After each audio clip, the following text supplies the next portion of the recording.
ಮಮ ಯೋ ಜನ್ಮಹದ್ಬ್ರಹ್ಮ ತಸ್ಮಿನ್ ಗರ್ಭಂ ದಧಾಮ್ಯಹಂ ಸಂಭವಃ ಸರ್ವಭೂತಾನಾಂ ತತೋ ಭವತಿ ಭಾರತ. ದಂಪತ್ಯೋರ್ಭಗವಾನ್ ವಿಷ್ಣುಃ ಭಾರ್ಯಾ ಸ್ಥಾತು ಸರಸ್ವತಿ ಭರ್ತೃಸ್ಥಃ ಸ್ವಯಂ ವಾಯುಃ ಏವಂ ಜಾನನ್ ವಿಮುಚ್ಯತೆ. ಉಮಾ ವೈವಾಕ್ ಸಮುದ್ದಿಷ್ಟಾ ಮನೋ ರುದ್ರ ಉದಾಹೃತಃ ತದೇತನ್ಮಿಥುನಂ ಜ್ಞಾತ್ವಾ ನ ದಾಂಪತ್ಯಾಧೀಯತೆ.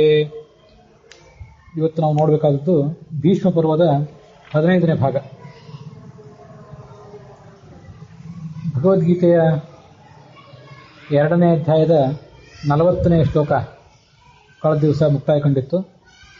ಈ ಸುಖ ದುಃಖೇ ಸಮೀಕೃತ್ವ ಲಾಭಾಲಾಭೌ ಜಯಾಜಯೌ ತಥೋ ಯುದ್ಧಾಯ ಯುಜ್ಯಸ್ವ ನೈವಂ ಪಾಪಮವಾಪ್ಸಿಸಿ ಅನ್ನುವಂಥ ಒಂದು ಖ್ಯಾತವಾದ ಶ್ಲೋಕ ಏನಿದೆ, ಆ ಶ್ಲೋಕದ ಬಗ್ಗೆ ಕಳೆದ ದಿವಸ ನಾವು ನೋಡಿದ್ವಿ.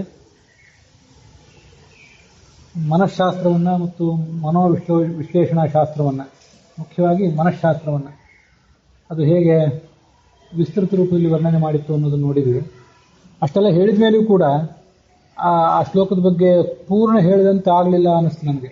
ಯಾಕೆಂದರೆ ಭಾಗವತದಲ್ಲಿ ಅಥವಾ ಪ್ರಾಯಃ ಭಾಗವತ ತಾತ್ಪರ್ಯದಲ್ಲಿ ಮತ್ತು ಉಪನಿಷತ್ ಪ್ರಸ್ಥಾನದಲ್ಲಿ ಆಚಾರ್ಯರು ಎರಡು ಮೂರು ಶ್ಲೋಕಗಳನ್ನು ಉದಾಹರಣೆ ಮಾಡ್ತಾರೆ.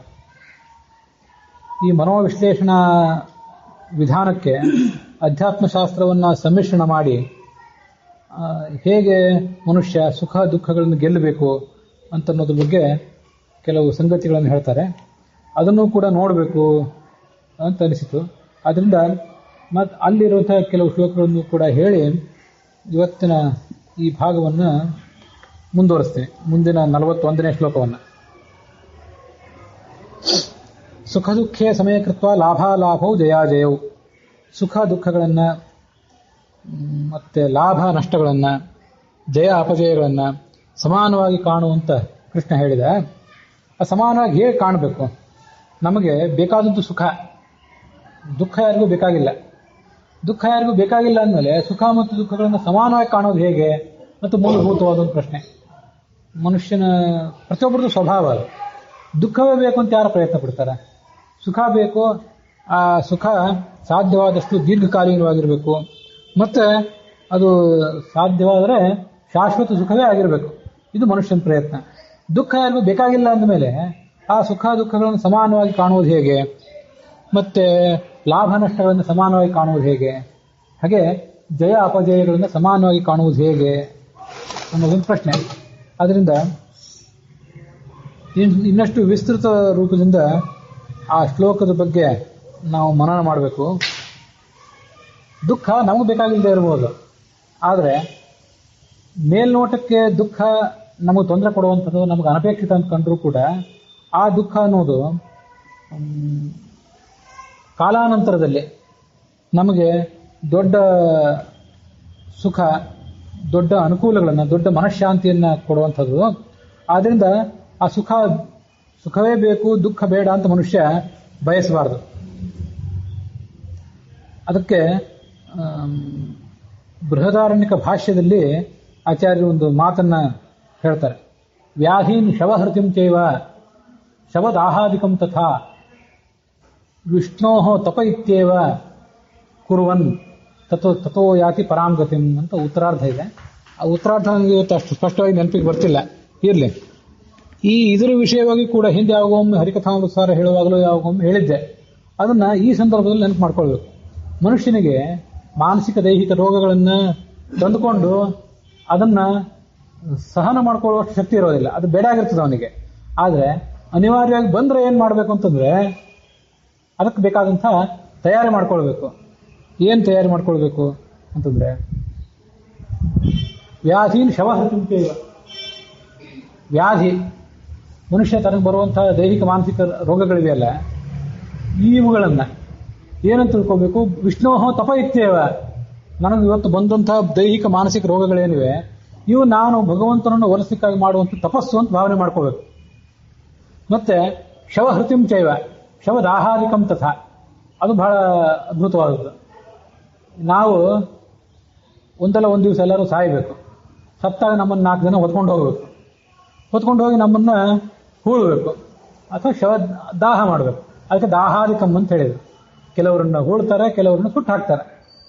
ಇವೆಲ್ಲ ಸಂಗತಿಗಳಿವೆಯಲ್ಲ, ನಮ್ಮನ್ನು ನಾಳೆ ತಗೊಂಡು ಹೋಗ್ತಾರಲ್ಲ, ಇದೆಲ್ಲನೂ ಕೂಡ ಭಗವಂತನಿಗೆ ನಾವು ಮಾಡುವಂಥ ಒಂದು ತಪಸ್ಸು, ಭಗವಂತನನ್ನು ಒಲಿಸ್ಕೊಳ್ಳಿಕ್ಕೆ ನಾವು ಮಾಡುವಂಥ ತಪಸ್ಸು ಅಂತ ತಿಳ್ಕೊಳ್ಬೇಕು.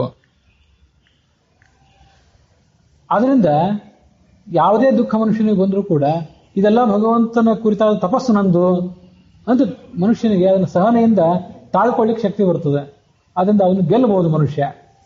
ಅಲ್ಲೇ ಬೃಹದಾರಣ್ಯಕ ಭಾಷ್ಯದಲ್ಲಿ ಈ ಶ್ಲೋಕ ಆದ ಬಳಿಕ ವ್ಯಾಧೀನ್ ಶವಹೃತಿಂ ಚೈವ ಶವದಾಹಾದಿಕಂ ತಥಾ ಅನ್ನುವ ಶ್ಲೋಕ ಆದ ಬಳಿಕ ಮತ್ತೊಂದು ಶ್ಲೋಕ ಇದೆ. ಈಗ ಸಮಸ್ಯೆ ಏನು ಮನುಷ್ಯನಿಗೆ, ಇವತ್ತು ಕೂತು ಪುರಾಣ ಹೇಳ್ಬೋದು, ಪುರಾಣ ಕೇಳಬಹುದು, ಆದರೆ ನಮಗೆ ಮಾನಸಿಕ ದೈಹಿಕ ರೋಗ ಬಂದಾಗ, ನಾವು ಸತ್ತಾಗ ನಮ್ಮ ಶವವನ್ನು ಹೊತ್ಕೊಂಡು ಹೋಗುವಾಗ, ನಮ್ಮ ಶವವನ್ನು ಜನ ಹೊತ್ಕೊಂಡು ಹೋಗ್ತಿರ್ತಾರಲ್ಲ, ಆ ಹೊತ್ಕೊಂಡು ಹೋಗುವ ಕ್ರಿಯೆಯನ್ನ ಸತ್ತ ವ್ಯಕ್ತಿಗಳು ನಾವೆಲ್ಲೋ ಬೇರೆ ಕಡೆ ಹೋಗಿಬಿಟ್ಟಿರ್ತೀವಿ, ನಮ್ಮ ಆತ್ಮ ಎಲ್ಲೋ ಹೋಗಿಬಿಟ್ಟಿರ್ತದೆ. ನಾವು ಅದನ್ನ ತಪಸ್ಸು ಅಂತ ಭಾವನೆ ಮಾಡ್ಕೊಳ್ಳೋದು ಹೇಗೆ? ನಮಗೆ ಆ ಸಂದರ್ಭದಲ್ಲಿ ನೆನಪು ಬರೋದು ಹೇಗೆ? ನಾವೇನು ದೊಡ್ಡ ಜ್ಞಾನಿಗಳಲ್ಲ, ಯೋಗಿಗಳಲ್ಲಲ್ಲ.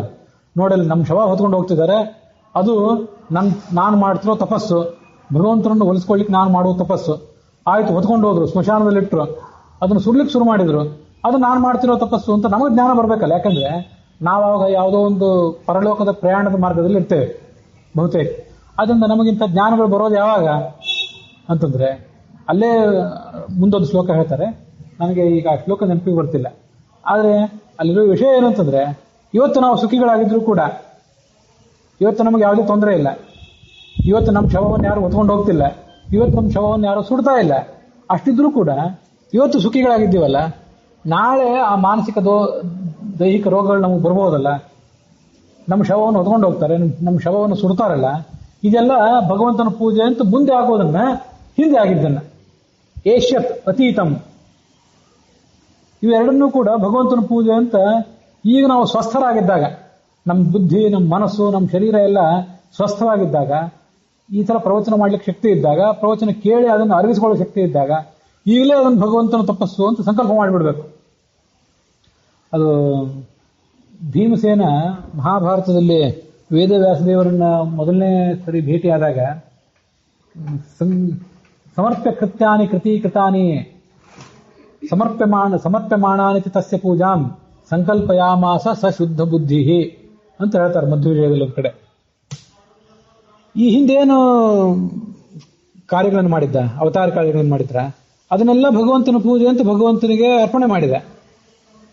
ಮತ್ತೆ ಇನ್ನು ಮುಂದೆ ಸಮರ್ಪ್ಯಮಾಣಾನಿ ಚ ತಸ್ಯ ಪೂಜಾಂ ಸಂಕಲ್ಪಯಾಮಾಸಿ ಕರಿಷ್ಯಮಾಣಾನಿ ಚ ತಸ್ಯ ಪೂಜಾಂ, ಮುಂದೆ ಮಾಡುವ ಕೆಲಸಗಳನ್ನು ಕೂಡ ಭಗವಂತನ ಪೂಜೆ ಅಂತ ಆವಾಗ ಸಂಕಲ್ಪ ಮಾಡಿಬಿಟ್ನಂತೆ. ಅಂದ್ರೆ ಅವನಿಗೆ ಅದು ಮುಂದೆ ಮರ್ತು ಹೋಗ್ತದಂತಲ್ಲ, ನನಗೇನು ಮರ್ತು ಹೋಗೋದಿಲ್ಲ, ನಾನು ಶುದ್ಧ ಬುದ್ಧಿ ಅಂತ, ಅಲ್ಲಿ ಶುದ್ಧ ಬುದ್ಧಿ ಅಂತಾನೆ ಶಬ್ದ ಇದೆ, ಅವನಿಗೆ ಮರ್ತು ಹೋಗ್ಲಿಕ್ಕಿಲ್ಲ, ಆದ್ರೆ ಉಳಿದವ್ರಿಗೆ ಮರ್ತು ಹೋಗ್ತದಲ್ಲ. ಅದರಿಂದ ನೀವೆಲ್ಲ ಈಗಲೇ ಮಾಡಿಬಿಡ್ರಿ, ನಿಮ್ಮ ಬುದ್ಧಿ, ನಿಮ್ಮ ಮನಸ್ಸು, ನಿಮ್ಮ ಶರೀರ ಸರಿ ಇದ್ದಾಗಲೇ ಇವತ್ತೇ ಆ ಪ್ರತಿಜ್ಞೆಯನ್ನು ಮಾಡಿಬಿಡ್ರಿ, ಆ ಸಂಕಲ್ಪ ಮಾಡಿಬಿಡ್ರಿ. ನಾಳೆ ನನಗೆ ಬರಬಹುದಾದಂತಹ ದೈಹಿಕ ಮಾನಸಿಕ ರೋಗಗಳು, ನನಗೆ ಬರಬಹುದಾದ ನನ್ನ ಶವವನ್ನು ಹೊತ್ಕೊಂಡು ಹೋಗೋದು, ಆ ಶವವನ್ನು ದಹನ ಮಾಡೋದು, ಇವೆಲ್ಲವೂ ಭಗವಂತನ ಪೂಜೆ ಅಂತ ಇವಾಗಲೇ ಸಂಕಲ್ಪ ಮಾಡಿಬಿಡಿ ಅಂತ ತೋರಿಸ್ಲಿಕ್ಕಾಗಿ ಅವನು ಹಾಗೆ ಮಾಡಿದ ಅಂತ ಮಧ್ವವಿಜಯದಲ್ಲಿ ಅದಿದೆ. ಆ ಥರ ಇವತ್ತು ನಾವು ಸುಖಿಗಳಾಗಿದ್ರೂ ಕೂಡ ಏಷ್ಯತ್ ಮತ್ತು ಅತೀತ ಈ ಶಬ್ದಗಳನ್ನೇ ಆಚಾರ್ಯರು ಬೃಹದಾರಣ್ಯಕ ಭಾಷ್ಯದಲ್ಲಿ ಪ್ರಯೋಗ ಮಾಡ್ತಾರೆ. ಹಿಂದೆ ಬಂದಂತಹ ದುಃಖಗಳು ಮತ್ತೆ ಮುಂದೆ ಬರಬಹುದಾದ ದುಃಖಗಳು, ಇವೆಲ್ಲವೂ ಕೂಡ ಭಗವಂತನ ತಪಸ್ಸು ಅಂತ ಇವಾಗಲೇ ಸಂಕಲ್ಪ ಮಾಡಿಬಿಡ್ಬೇಕು. ಹೀಗೆ ಸಂಕಲ್ಪ ಮಾಡಿಬಿಟ್ರೆ ಆ ಮನುಷ್ಯ ತನಗೆ ಬರುವಂತಹ ದುಃಖವನ್ನ ಭಗವಂತನ ಪೂಜೆ, ವಿಷ್ಣುವಿನ ಪೂಜೆ ಇದು ಅಂತ ಸಹನ ಮಾಡ್ಕೊಳ್ಳಿಕ್ಕೆ ಬಹಳ ಸರಳ ಆಗ್ತದೆ. ಇಷ್ಟು ಅದ್ಭುತವಾಗಿ ಮನೋವಿಶ್ಲೇಷಣಾ ಪ್ರಕಾರವನ್ನ ಮತ್ತೆ ಅಧ್ಯಾತ್ಮವನ್ನ ಒಂದು ಕಡೆ ಸೇರಿಸಿ ಅದನ್ನು ವರ್ಣನೆ ಮಾಡಿದ್ದನ್ನು ನಾನು ಎಲ್ಲೂ ನೋಡಿಲ್ಲ. ಈ ಸಾಮಾನ್ಯವಾಗಿ ಮನೋವಿಶ್ಲೇಷಣಾಕಾರರು ಜನರಿಗೆ ಕೆಲವು ಪುಸ್ತಕಗಳ ಮೂಲಕ ತಿಳುವಳಿಕೆ ಕೊಡ್ಲಿಕ್ಕಾಗಿ ಬರೆದಿರ್ತಾರಲ್ಲ, ಅಲ್ಲೆಲ್ಲ ಅವ್ರು ಏನ್ ಬರೀತಾರಂದ್ರೆ, ಸಾಮಾನ್ಯವಾಗಿ ನಾಸ್ತಿಕ ಭಾವನೆಯನ್ನು ಇಟ್ಕೋಬೇಡಿ. ಯಾಕಂದ್ರೆ ನಾಸ್ತಿಕರಿಗೆ ಕೊನೆಯ ಒಂದು ಹಂತದಲ್ಲಿ ತನಗೆ ಯಾರ ಗತಿ ಏನು ಅತಂತ್ರ ಆಗಿಬಿಡ್ತದೆ ಮನುಷ್ಯನ ಜೀವನ. ಆದ್ರಿಂದ ಸಾಧ್ಯವಾದಷ್ಟು ಒಂದು ಪರಶಕ್ತಿ ಮೇಲೆ ನಂಬಿಕೆ ಇರಲಿ ಅಂತ ಎಲ್ಲಾ ಮನೋವಿಶ್ಲೇಷಣಾ ಶಾಸ್ತ್ರಜ್ಞರೆಲ್ಲ ಬರೀತಿರ್ತಾರೆ. ಅದನ್ನು ಬರೆದಿದ್ದು ನಾನು ಓದಿದ್ದೀನಿ, ನೀವು ಎಲ್ಲಾದ್ರೂ ಓದಿದ್ದಿರ್ಬೇಕು. ಭಗವಂತನ ಬಗ್ಗೆ ನಂಬರಿ ಅಂತ ಅಷ್ಟೇ ಬರೀತಾರೆ. ನಮಗೆ ಬಂದಿರುವಂತಹ ಸಂಕಟಗಳೆಲ್ಲವೂ ಕೂಡ ಭಗವಂತನ ಪೂಜೆ ಅಂತ ನಂಬ್ರಿ ಅಂತ ಬರೆದದನ್ನು ಎಲ್ಲೂ ಓದಿಲ್ಲ. ಇದು ನಮಗೆ ಬೃಹದಾರಣ್ಯಕ ಉಪನಿಷತ್ತು ಮತ್ತು ಬೃಹದಾರಣ್ಯಕ ಭಾಷ್ಯ ನಮಗೆ ಕೊಟ್ಟಂತ ಒಂದು ಸಂದೇಶ. ಇಷ್ಟಾಗಿಬಿಟ್ರೆ ಎಷ್ಟು ಆನಂದ ಅಂತಂದ್ರೆ ನೋಡ್ರಿ, ನಮಗೆ ದೊಡ್ಡ ದೊಡ್ಡ ತಪಸ್ಸು ಮಾಡ್ಲಿಕ್ಕೆ ಸಾಧ್ಯ ಇಲ್ಲ. ಯೋಗಿಗಳಾಗಿ ಸಮುದ್ರದ ನೀರಿನ ಅಡಿಯಲ್ಲಿ, ಗಂಗಾ ನದಿಯ ನೀರಿನ ಅಡಿಯಲ್ಲಿ, ಎಲ್ಲೋ ಉಸುಕಿನಲ್ಲಿ, ಹಿಮಾಲಯ ಪರ್ವತದಲ್ಲೆಲ್ಲ ಕೂತು ತಪಸ್ಸು ಮಾಡ್ತಿರ್ತಾರೆ ಋಷಿಗಳು. ಆ ಥರ ಕೂತ್ಕೊಂಡು ನಾವು ತಪಸ್ಸು ಮಾಡ್ಲಿಕ್ಕೆ ಶಕ್ತಿ ಇಲ್ಲ, ಹೌದು. ಆದ್ರೆ ಭಗವಂತ ಅನಾಯಾಸವಾಗಿ ದುಃಖ ಸಂಕಟ ಇದನ್ನೆಲ್ಲ ಕೊಟ್ಟಿದ್ದಾನಲ್ಲ, ಇದನ್ನೇ ಭಗವಂತನ ತಪಸ್ಸು ಮಾಡಿಬಿಟ್ರೆ ನಮ್ಮ ಭಾವನೆ ಅಷ್ಟೇ. ಎಲ್ಲ ಕೊಡೋದನ್ನ ಅವನು ಕೊಟ್ಟೇ ಇದ್ದಾನೆ. ನಾವು ಬೇಡ ಅಂದ್ರೂ ನಮಗೆ ದುಃಖ ಕೊಟ್ಟೇ ಇದ್ದಾನೆ, ನಾವು ಸಂಕಟಗಳನ್ನು ಕೊಟ್ಟೇ ಇದ್ದಾನೆ. ನಾವು ಅದನ್ನು ಅನಿವಾರ್ಯವಾಗಿ ತಪಸ್ಸು ಮಾಡಲೇಬೇಕಾಗಿದೆ. ಒಂದು ರೀತಿ ಬಲವಂತದ ಮಾಘಸ್ನಾನ ಇದು. ಅನಿವಾರ್ಯವಾಗಿ ಆ ತಪಸ್ಸು ನಾವು ಮಾಡಲೇಬೇಕು. ಯಾವುದು ಅನಿವಾರ್ಯವೋ ಅದನ್ನು ಅನಿವಾರ್ಯವಾದನ್ನು ಅನುಭವಿಸಿ ಕೊನೆಗಿದು ಭಗವಂತನ ಪೂಜೆ ಅಂತ ಹೇಳಿಬಿಟ್ರೆ ದೊಡ್ಡ ಫಲ. ತಸ್ಮಾತ್ ಅಪರಿಹಾರ್ಯರ್ಥೇ ನತ್ವಂ ಶೋಚಿತುಮರ್ಹತಿ ಅಂತ ಹಿಂದೆ ಬಂತಲ್ಲ ಭಗವದ್ಗೀತಾದಲ್ಲಿ ಶ್ಲೋಕ. ಇದು ಅಪರಿಹಾರ್ಯವಾದ್ದು, ತಪ್ಪಿಸ್ಲಿಕ್ಕೆ ಸಾಧ್ಯ ಇಲ್ಲ. ಇದನ್ನ ಯಾರು ಕೂಡ ತಪ್ಪಿಸ್ಲಿಕ್ಕೆ ಸಾಧ್ಯ ಇಲ್ಲ ಅಂದಮೇಲೆ ಅನುಭವಿಸಿ ಬಿಡೋದು ಮುಖ್ಯ. ಅದ್ರ ಬಗ್ಗೆ ಗೊಣಗಾಡದೆ ಗೋಳಾಡದೆ ಅದನ್ನ ಅನುಭವಿಸಿ ಬಿಡ್ಬೇಕು. ಅನುಭವಿಸಿ ಇದನ್ನು ಭಗವಂತನ ಪೂಜೆ ಅಂತ ಹೇಳಿಬಿಡ್ಬೇಕು. ಇದು ಬಹಳ ದೊಡ್ಡದು. ಮತ್ತೊಂದು ಭಾಗವತ ತಾತ್ಪರ್ಯದಲ್ಲಿ ಶ್ಲೋಕ ಇದೆ. ದಂಡೋಪಿ ಭಗವಚ್ಚೀರ್ಣ ಮಮೈಶೋನುಗ್ರಹ ಕೃತಃ ಇತಿ ಭಕ್ತ್ಯಾ ಚಿಂತಯತಾಂ ಶುಭಕಾರಿ ಭವತ್ಯಲಂ ತತ್ರಾಪಿ ಕುರ್ವತಾಂ ದ್ವೇಷಂ ತಮೋಂಧಂ ಕಾರಯತ್ಯಹೋ. ಇದು ಇವತ್ತು ಭಗವಂತ ನಮಗೇನೋ ದಂಡನೆ ಕೊಟ್ಟ, ಯಾವುದೋ ದೈಹಿಕ ಮಾನಸಿಕ ವ್ಯಾಧಿಯನ್ನು ಕೊಟ್ಟ, ಏನೋ ಸಂಕಟವನ್ನು ಕೊಟ್ಟ. ಇದೆಲ್ಲ ಭಗವಂತ ನಮಗೆ ಕೊಟ್ಟ ಒಂದು ದಂಡನೆ. ಇದು ಯಾವುದೋ ಒಂದು ಕರ್ಮ ನಾವು ದುಷ್ಕರ್ಮ ಮಾಡಿದ್ದೆವು, ಆ ದುಷ್ಕರ್ಮಕ್ಕೆ ಪ್ರತಿಫಲವಾಗಿ ಭಗವಂತ ನಮಗೆ ಈ ದಂಡನೆ ಕೊಟ್ಟ ಅಂತ ಅನುಸಂಧಾನ ಮಾಡಿಬಿಟ್ರೆ, ಮತ್ತು ಭಗವಂತ ಆ ಮೂಲಕ ನಮಗೆ ಅನುಗ್ರಹ ಮಾಡಿದ್ದಾನೆ. ಇವತ್ತು ಏನೋ ತಪ್ಪು ಕೆಲಸ ಮಾಡಿದ್ದೀವಿ, ಆ ತಪ್ಪು ಕೆಲಸದ ಪ್ರತಿಫಲವನ್ನು ಮತ್ಯಾವಾಗೂ ನಾವು ಅನುಭವಿಸಬೇಕಾಗಿಲ್ಲ. ಇವಾಗಲೇ ಕೊಟ್ಟು ಅದರ ಬಾಕಿ ಎಲ್ಲ ತೀರ್ಸಿ ಬಿಡ್ತಾನೆ. ನಾವಿದ್ದಾಗಲೇ ನಮ್ಮ ಸಾಲ ಎಲ್ಲ ಹರಿದು ಹೋಗ್ತದಲ್ಲ ಅಂತ ಮಮೈಶೋ ಅನುಗ್ರಹ ಕೃತಃ ಇತಿ ಭಕ್ತ್ಯಾ ಚಿಂತಯತಾಂ. ಯಾರು ಹೀಗೆ ಭಕ್ತಿಯಿಂದ ಇದು ಭಗವಂತನ ಅನುಗ್ರಹ ಅಂತ ಆಲೋಚನೆ ಮಾಡ್ತಾರೆ ಅವರಿಗೆ ಶುಭಕಾರಿ ಭವತ್ಯಲಂ, ಅವರಿಗೆ ಕಾಲಾಂತರದಲ್ಲಿ ಶುಭಕಾರಿ. ಆದರೆ ತತ್ರಾಪಿ ಕುರ್ವತಾಂ ದ್ವೇಷಂ, ಏನು ಭಗವಂತ ನನಗ್ಯಾಕೆ ಈ ಥರ ತೊಂದರೆ ಕೊಟ್ಟ, ನಾನೇನು ತಪ್ಪು ಮಾಡಿದ್ದೆ ಅಂತನೋರು ಕೆಲವರು ಆ ಭಗವಂತನ ದ್ವೇಷ ಮಾಡೋರು. ಈಗ ನಮ್ಮನವರು ಇರೋರು ನಾವೆಲ್ಲ ಜನಸಾಮಾನ್ಯರ ನಡುವೆ ಭಗವಂತನ ದ್ವೇಷ ಮಾಡೋರು ಯಾರಿಲ್ಲ. ಆದ್ರೆ ನನಗ್ಯಾಕೆ ಕೊಟ್ಟ ಭಗವಂತ ಈ ಕಷ್ಟ ಅನ್ನೋರು ಬಹಳ. ನಾನು ಹಿಂದೆ ಹೇಳಿದ್ದೇನೆ, ನನಗೆ ನೆನಪಿಲ್ಲ. ನಮ್ಮ ಕರ್ನಾಟಕ ರಾಜ್ಯದಲ್ಲೇ ಒಬ್ಬ ಖ್ಯಾತರು ಒಂದು ಯಾವುದೋ ಕ್ಷೇತ್ರದಲ್ಲಿ ದೊಡ್ಡ ಸಾಧನೆ ಮಾಡಿದವರು ತನ್ನ ತಮ್ಮನನ್ನು ಕಳ್ಕೊಂಡ್ರು. ಅಕಾಲದಲ್ಲಿ ಅವ್ರ ತಮ್ಮ ಸತ್ತು ಹೋಗ್ಬಿಟ್ಟ ಒಂದು ಅಪಘಾತದಲ್ಲಿ. ಅವರು ಆ ಅಣ್ಣ ಇನ್ನೂ ಬದುಕಿದ್ದಾರೆ. ಅವರಿಗೆ ಇನ್ನೂ ಸಿಟ್ಟಂತೆ ಭಗವಂತನ ಬಗ್ಗೆ. ಆ ಭಗವಂತನ ನಾನು ಇನ್ನೂ ಕ್ಷಮಿಸಿಲ್ಲ ಅಂತ ಅವರೊಂದು ಸ್ಟೇಟ್ಮೆಂಟ್ ಕೊಟ್ಟಿದ್ರು. ಅದನ್ನು ಓದಿದ್ದೆ ಒಂದ್ಸರಿ ನಾನು. ಅಷ್ಟು ಕ್ಷಮಿಸ್ಲಿಕ್ಕೆ ಇವ್ರು ಯಾರು ಅಂತ ಇಂಥದ್ದೆಲ್ಲ ಮನುಷ್ಯನಿಗೆ ಭಾವನೆ ಬರ್ತಿರ್ತದೆ.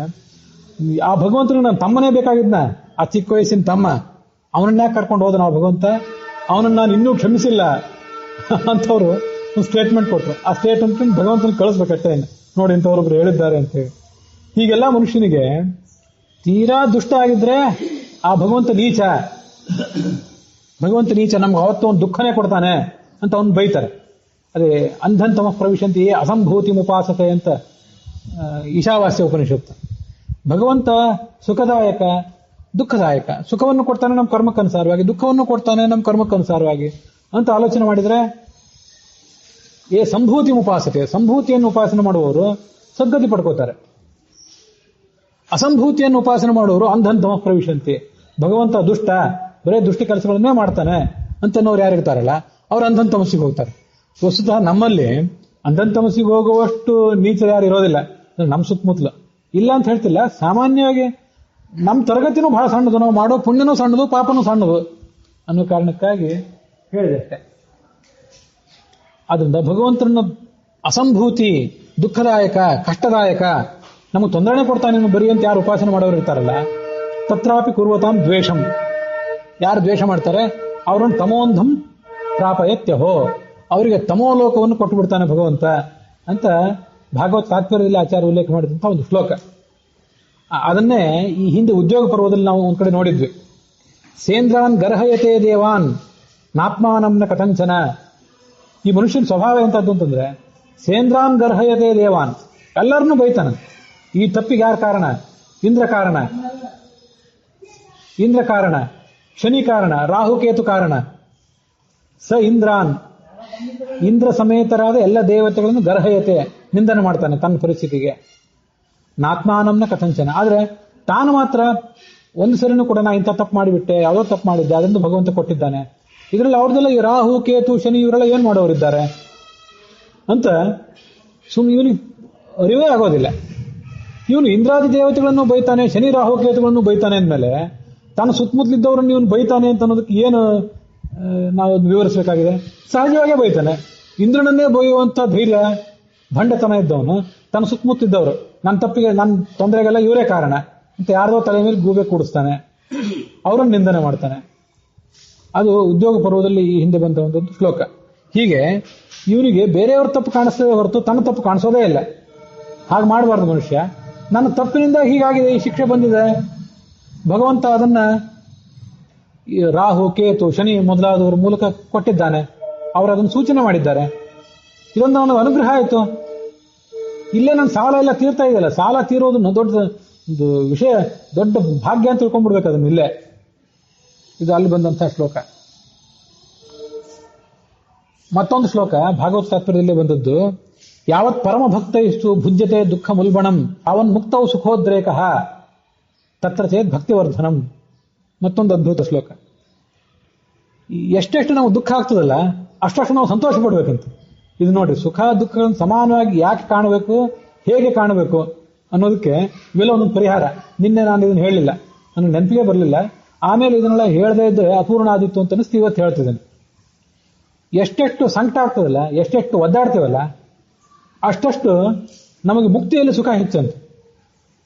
ಯಾವತ್ ಪರಮ ಭಕ್ತ ಇಷ್ಟು, ಭಗವಂತನ ದೊಡ್ಡ ದೊಡ್ಡ ಭಕ್ತರು, ಅವರಿಗೆ ಭಕ್ತಿನೂ ಹೆಚ್ಚು, ಅವರಿಗೆ ಬರುವಂಥ ಸಮಸ್ಯೆಗಳು ಹೆಚ್ಚು, ಮತ್ತೆ ಅದರಿಂದ ಭಕ್ತಿ ಹೆಚ್ಚಾಗಿ ಮುಕ್ತಿಯಲ್ಲಿ ಅವರಿಗೆ ಸುಖ ಹೆಚ್ಚು. ತಾವನ್ ಮುಕ್ತವು ಸುಖೋದ್ರೇಕ ತತ್ರ ಚೇತ್ ಭಕ್ತಿ ವರ್ಧನಂ. ಆ ಸಂಕಟಗಳನ್ನು ಹೆಚ್ಚು ಮಾಡಿಕೊಂಡು ಒದ್ದಾಡಿ ಅಲ್ಲಿ ಭಕ್ತಿಯನ್ನು ಹೆಚ್ಚು ಮಾಡಿಕೊಂಡ್ರೆ ಮುಕ್ತಿಯಲ್ಲಿ ಸುಖ ಹೆಚ್ಚು. ಸಂಕಟ ಹೆಚ್ಚಾದಂತೆ ಭಕ್ತಿ ಹೆಚ್ಚಾಗಲಿಲ್ಲ, ಭಕ್ತಿ ಕಡಿಮೆಯಾಗಿ ಆ ದೇವರನ್ನು ತಗೊಂಡೋಗಿ ಎಲ್ಲೋ ಸಮುದ್ರದಲ್ಲಿ ಹೋಗದೆ, ಬಾವಿಯಲ್ಲಿ ಹೋಗದೆ, ಆ ದೇವರ ಮಾರ್ಗದಿಂದಲೇ ವಿಮುಖನಾಗಿ ನಿಂತು ಬಿಟ್ರೆ ಭಕ್ತಿ ಕಡಿಮೆ ಆಯ್ತು, ಅದರಿಂದ ತೊಂದರೆ ಹೆಚ್ಚು. ಇದೆಲ್ಲ ಅಲ್ಲಿರುವಂತಹ ಒಂದು ಸಂದೇಶ. ಅದನ್ನೇ ಒಂದು ಸಂಸ್ಕೃತ ಸುಭಾಷಿತದಲ್ಲಿ ಹೇಳ್ತಾರೆ. ಸಂಪದೋ ಮಹತಾಮೇವ ಚಾಪದಃ ವರ್ಧತೆ ಕ್ಷೀಯತೆ ಚಂದ್ರ ನತು ತಾರಾಗಣ ಕ್ವಚಿತ್. ಸಂಪತ್ತುಗಳನ್ನ, ಬಂದ ಕಷ್ಟಗಳನ್ನ, ಸುಖಗಳನ್ನ ಸಮಾನವಾಗಿ ಹೇಗೆ ಕಾಣಬೇಕು ಅನ್ನೋದನ್ನ ಸಂಸ್ಕೃತ ಸಾಹಿತ್ಯದಲ್ಲಿ ಬೇಕಾದಷ್ಟು ಜನ ಕವಿಗಳು, ಅನುಭವಿಗಳಾದ ಕವಿಗಳು ಬಹಳ ಅದ್ಭುತವಾದ ರೀತಿಯಲ್ಲಿ ವರ್ಣನೆ ಮಾಡಿದ್ದಾರೆ. ಅವರಿಗೆಲ್ಲರಿಗೂ ಮೂಲ ವ್ಯಾಸೋಚ್ಛಿಷ್ಟಂ ಜಗತ್ಸರ್ವಂ, ಮಹಾಭಾರತ, ಭಾಗವತ, ಪುರಾಣಗಳು, ಅದರಲ್ಲಿ ಭಗವದ್ಗೀತೆ. ಸಂಪತ್ತು ಹೆಚ್ಚು ಪ್ರಮಾಣದಲ್ಲಿ ಬರೋದು ಯಾರಿಗೆ? ದೊಡ್ಡವರಿಗೆ, ಮಹಾತ್ಮರಿಗೆ. ಆಪತ್ತು ಅವರಿಗೆ ದೊಡ್ಡ ಆಪತ್ತು ಬರೋದು. ಯಾಕೆಂದ್ರೆ ವರ್ಧತೆ ಕ್ಷೀಯತೆ ಚಂದ್ರ. ಚಂದ್ರನಿಗೆ ಶುಕ್ಲ ಪಕ್ಷ ಬಂದ್ರೆ ಬೆಳವಣಿಗೆ, ಅದ್ಭುತವಾದ ಚಂದ್ರ. ಹುಣ್ಣಿಮೆ ಬಂದ ಅಂದ್ರೆ ಅವನು ಮನಮೋಹಕವಾದ ಬೆಳದಿಂಗಳಂಥದ್ದು. ಅಮಾವಾಸ್ಯೆ ಮತ್ತೆ ಕೃಷ್ಣ ಪಕ್ಷ ಬಂದ್ರೆ ಅದು ಕ್ಷೀಣ ಆಗ್ತಾ ಹೋಗ್ತದೆ. ಅಮಾವಾಸ್ಯೆ ದಿವಸ ಅವನು ಇರೋದೇ ಇಲ್ಲ. ವರ್ಧತೆ ಕ್ಷೀಯತೆ ಚಂದ್ರ ನತು ತಾರಾಗಣ. ನಕ್ಷತ್ರಗಳಿಗೆ ಅಂಥ ದೊಡ್ಡ ಬೆಳದಿಂಗಳು ಇಲ್ಲ, ಅಮಾವಾಸ್ಯನೂ ಇಲ್ಲ ಅವಕ್ಕೆ. ನಕ್ಷತ್ರಗಳ ಜೀವನದಲ್ಲಿ, ನಕ್ಷತ್ರಗಳ ಬಾಳಲ್ಲಿ ಬೆಳದಿಂಗಳೂ ಇಲ್ಲ, ಅಲ್ಲಿ ಅಮಾವಾಸ್ಯನೂ ಇಲ್ಲ. ನಿತ್ಯ ಕಾಣಿಸ್ತವೆ. ಅಮಾವಾಸ್ಯೆ ಬಂದರೂ ಕಾಣಿಸ್ತವೆ, ಹುಣ್ಣಿಮೆ ಬಂದರೂ ಕಾಣಿಸ್ತವೆ. ಎಷ್ಟು ಬೆಳಕು? ತೀರಾ ಅಲ್ಪ ಬೆಳಕು. ಆ ಬೆಳಕು ನಮಗೇನು ಉಪಯೋಗ ಕೊಡೋದಿಲ್ಲ. ಅದನ್ನ ದೂರದಿಂದೆಲ್ಲೂ ನೋಡಿ ಬಿಟ್ಬಿಡ್ತೀವಿ ಅಷ್ಟೇ.